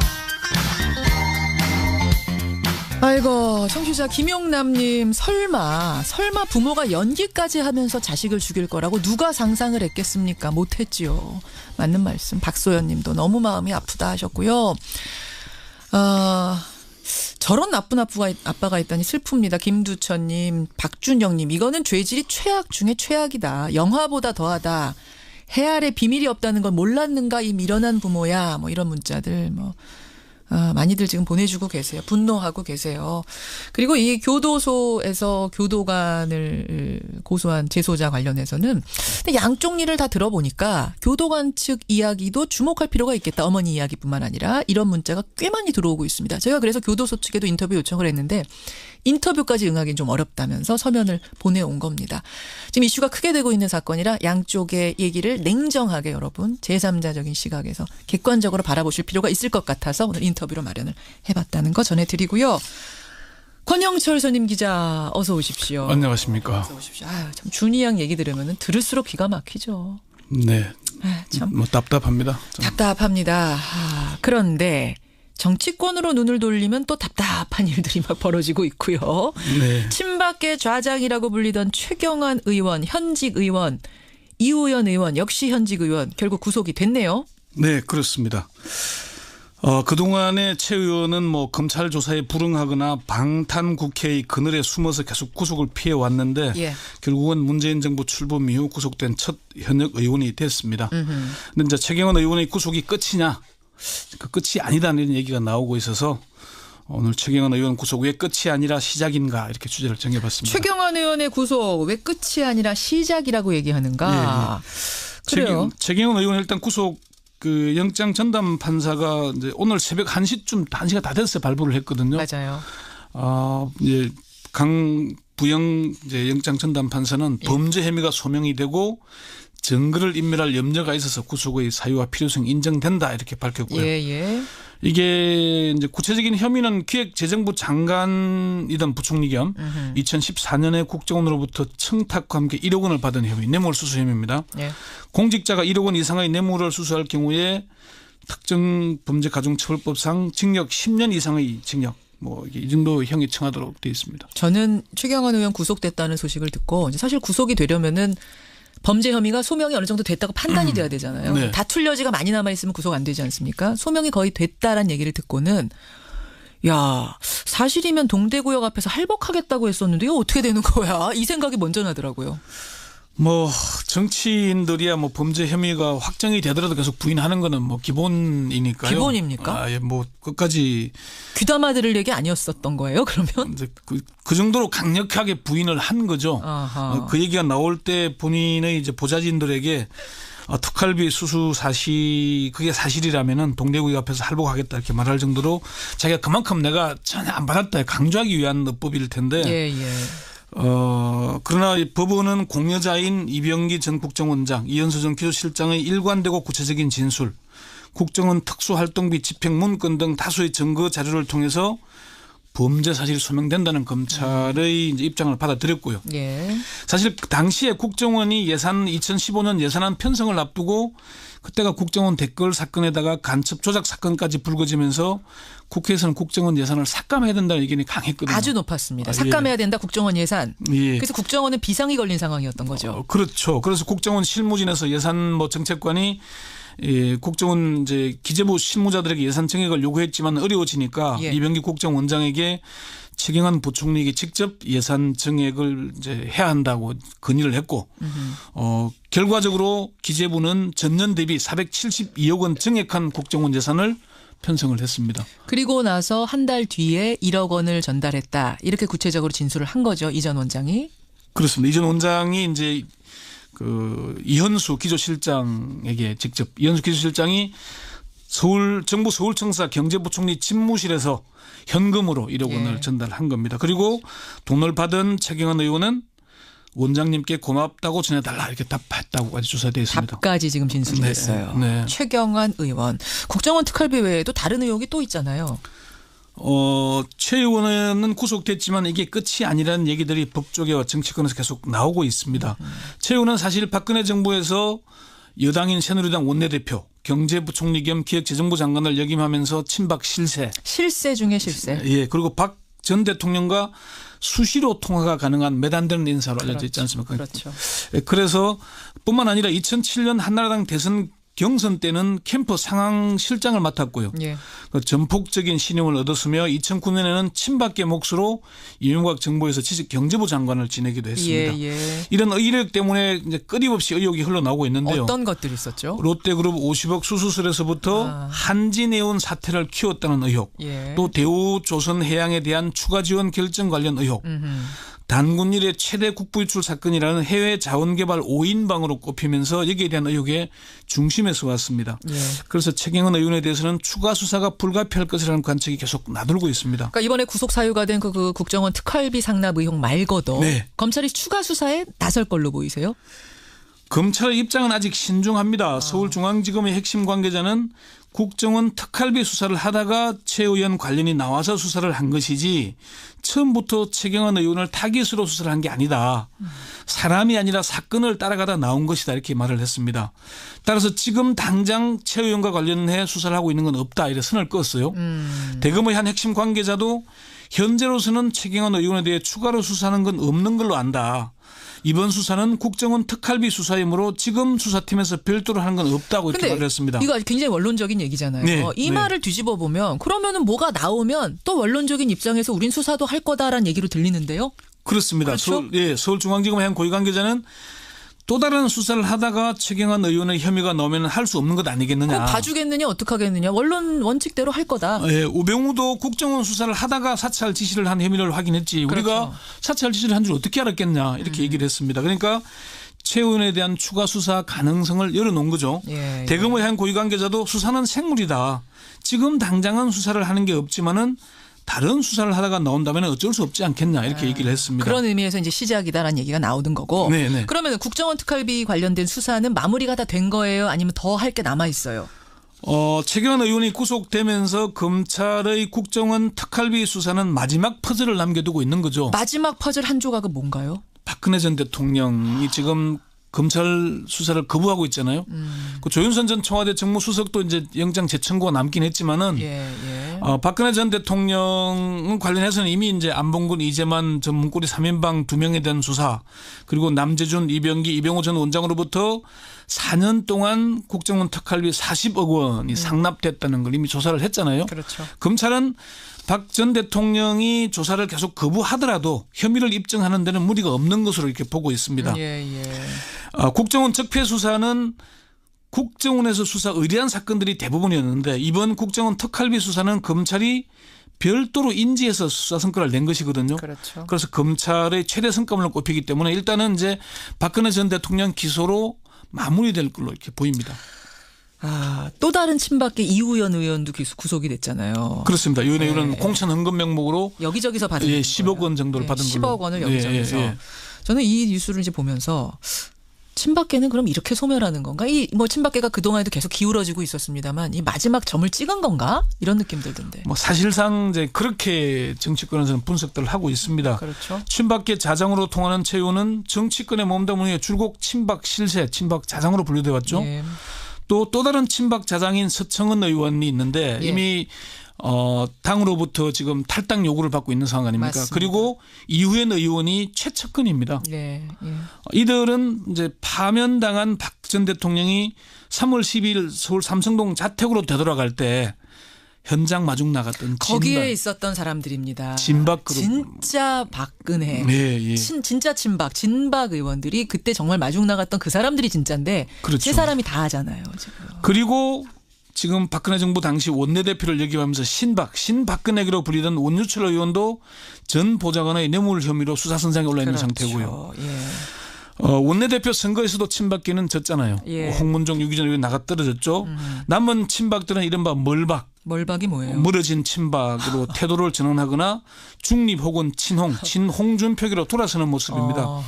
진박 그룹으로 분류됐던 의원들 중에 윤상현 의원, 한선교, 김태흠, 이장우, 박대출 의원 등이 남아 있는데 이미 친홍으로 말을 갈아탔거나 각자 도생을 준비하고 있는 상태입니다. 맞아요. 이분들한테 물어보면은 나 친박 아니에요. 내가 언제 친박이었어요라고 말하는 사람들이 많아요. 윤상현 의원이 누님으로 불렀다고 했지만은 자기가 아니라 한선교 의원이 누님으로 불렀다면서 자신은 홍준표 의원과 그전부터 친했다 이렇게 얘기를 하고 있습니다. 홍준표 대표와. 친홍으로 갈아탔다는 분이 그분입니까? 뭐 그렇기도 하고요. 예. 뭐 한성교 의원은 중립선을 하긴 했는데 어쨌건 정치권이 이렇게 흘러가고 있다는 것. 그것도 하나의 포인트 같습니다. 최경환, 이우연 두 현직 의원이 밤사이에 구속이 됐습니다. 이 뉴스를 통해서 정치권의 흐름 살펴봤습니다.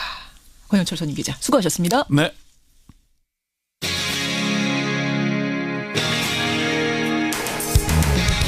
여러분께서는 지금 CBS 라디오 김현정의 뉴스쇼를 함께하고 계십니다.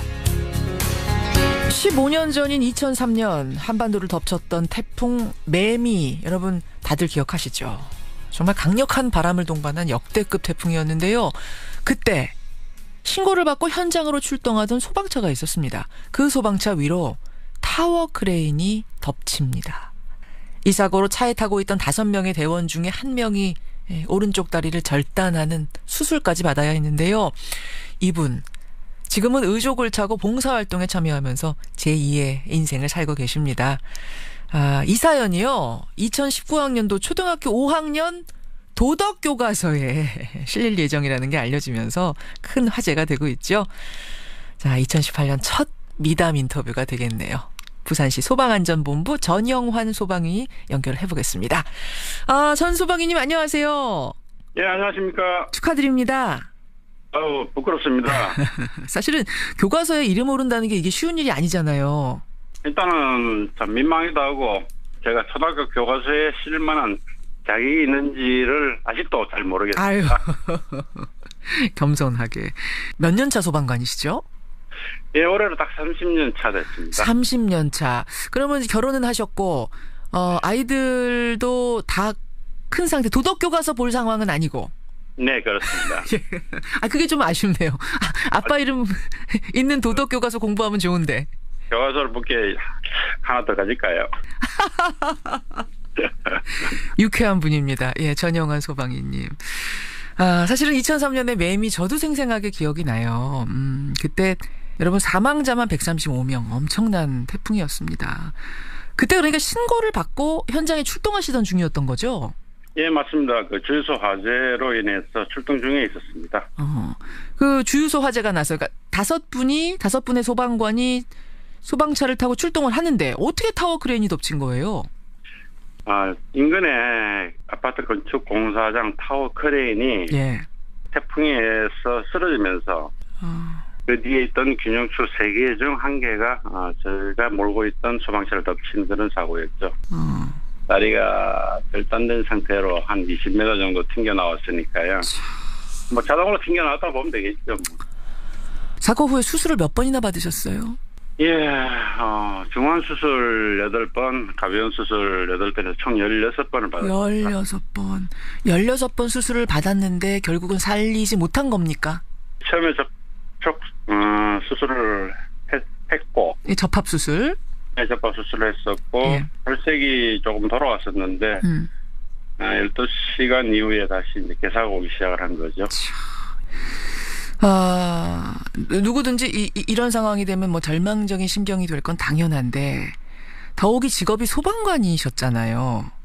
소방관이면은 사고 현장을 두 다리로 누벼야 하는데 다리가 절단됐을 때 그 심정이란 건 정말 상상이 안 되네요. 네, 그렇습니다. 특히 성격상 좀 활동적이었었는데 어느 날 갑자기 제약을 하니까 한동안 힘이 들었었죠. 정말 그렇게 사고당하고 나서 원망스럽진 않으셨어요? 아니 내가 누군가를 구하러 가다가 내가 이렇게 됐구나. 조금 원망스러운 생각. 저도 사람인데 그런 생각 왜 안 했겠습니까? 그렇죠. 왜 하필 내가? 왜 내가? 열심히 했는데 열심히 살았는데 사고를 당했나 하고 한 1년 동안은 그랬었고. 왜 안 그렇게 했습니까? 세상 원망하고 말하자면 슬럼프에 빠져있던 그 시간. 거기서 주저앉지 않고 다시 소방관 일을 시작하신 그 결정적인 결심의 어떤 계기랄까요? 뭐 있었습니까? 네. 누군가 저를 이끌어주는 사람이 있었습니다. 누구요? 이름을 얘기해도 되는지. 하셔도 되죠. 좋은 일인데. 같은 이제 소방관 친구인데 이종환이라는 사람이 있습니다. 이종환 소방관님. 예. 그 친구가 너무나 어려운 사람들 많다. 그런 사람들을 도우면서 또 마음의 안정을 찾아봐라 해가지고 시작한 게 한 10년 세월이 그렇군요. 좀 넘어버렸네요. 그렇게 된 거군요. 네, 좋은 친구를 만나서 제가 정말 정확히 생각하고 있습니다. 그 첫 번째 했던 그런 봉사활동이 어떤 겁니까? 그렇게 해서 그런 계기로 나갔던. 그 요양병원에 할아버지 할머니들을 돕는 그런 형식이었죠. 그냥 말동만 해드리고 기록사진 같은 것도 남기겠습니다. 찍어드리고. 제가 하는 역할은 장애가 있다 보니까 한계가 있어요. 거기서도요. 그게 대단한 겁니다. 말동무 해드리고 사진 찍어드리고 마음을 위로하는 일을 하고 계시는 거잖아요. 초등학교 도덕교과서에 사연이 실리는 소방관 전영환 소방이 오늘 만나고 있습니다. 근데요, 소방이님. 네. 사실 제천 화재 사건이 얼마 전에 있었잖아요. 예, 안타깝게도요. 안타깝게도 그 사건 겪으면서 이거 소방관들 실수 있었던 거 아니냐, 뭐 이것저것 여러 가지가 도마 위에 한꺼번에 올랐습니다. 비난도 많이 받았고요. 예. 보면서는 마음이 편치 않으셨을 것 같아요. 네, 맞습니다. 일단 그 각종 현장에서 임무를 다녀신 고인들의 명복을 빕니다. 예. 또 유가족들에게 위로의 말씀을 드리고요. 우선은 많이 안타까울 뿐입니다. 이 부분에 대해서는 제가 현직이 있기 때문에 어떤 가타부타 말씀드리기가 조금 그렇습니다. 하지만 소방관들이 사기가 좀 떨어진 건 사실이죠. 사기가 많이 떨어졌어요? 이번 일 겪으면서? 예, 그렇습니다. 잘잘못을 떠나서 그렇다는 얘기입니다. 잘잘못을 떠나서. 네. 축 처져 있는 후배들 보면은 뭐라고 격려해 주세요? 열심히 하라고, 안전하게 다치지 말고 열심히 최선을 다하라고 얘기를 합니다. 최선 다하라. 제가 다치다 보니까 안전하게, 소방관이 안전해야 누구를 구할 수 있는 거지. 소방관 자체가 다치거나 그렇지 않다면 누구를 구할 수 없잖아요. 그래서 일단은 안전을 얘기 많이 하는 편입니다. 네, 알겠습니다. 전영환 소방이님. 네. 2018년이 밝았습니다. 네. 한 해입니다.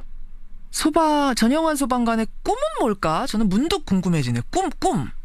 정말 좋은 의족을 차고 현장에서 다시 뛰고 싶습니다. 현장에서 뛰는 꿈. 예, 이거 싶은 게 꿈인데 사실 저도 이제 정년이 얼마 남지 않았고요. 그때까지 그런 좋은 의족을 다 오진 않겠지요. 사실은 현장으로 출동하다가 이런 끔찍한 사고를 당하신 건데도 다시 현장으로 나가고 싶으세요? 현장이 그리우세요? 예. 소방일을 하면서 사람을 구해보고 화재 현장에서 화재를 지나가고 난 뒤에 어떤 보람. 예. 해본 사람만이 알 수 있어요. 해본 사람만이 아는 그 기쁨, 그 보람. 예. 그래서 다시 뛰고 싶다. 소방관님, 그 꿈 이룰 때까지 그 건강 잘 지키셔야 돼요. 우리 PD님도 건강 잘 챙기시고요. 좋은 방송으로 좋은 목소리 많이 들려주시기 바랍니다. 그렇게 하겠습니다. 저도 그렇게 하겠습니다. 소방관님도 건강 챙기시고 새해 복 많이 받으시고요. 네, 새해 복 많이 받으십시오. 고맙습니다. 네, 고맙습니다. 예, 새해 아침에 참 훈훈해지는 인터뷰였습니다. 초등학교 도덕교과서에 실릴 예정이에요. 의족 소방관, 부산시 소방안전본부 전영환 소방이었습니다.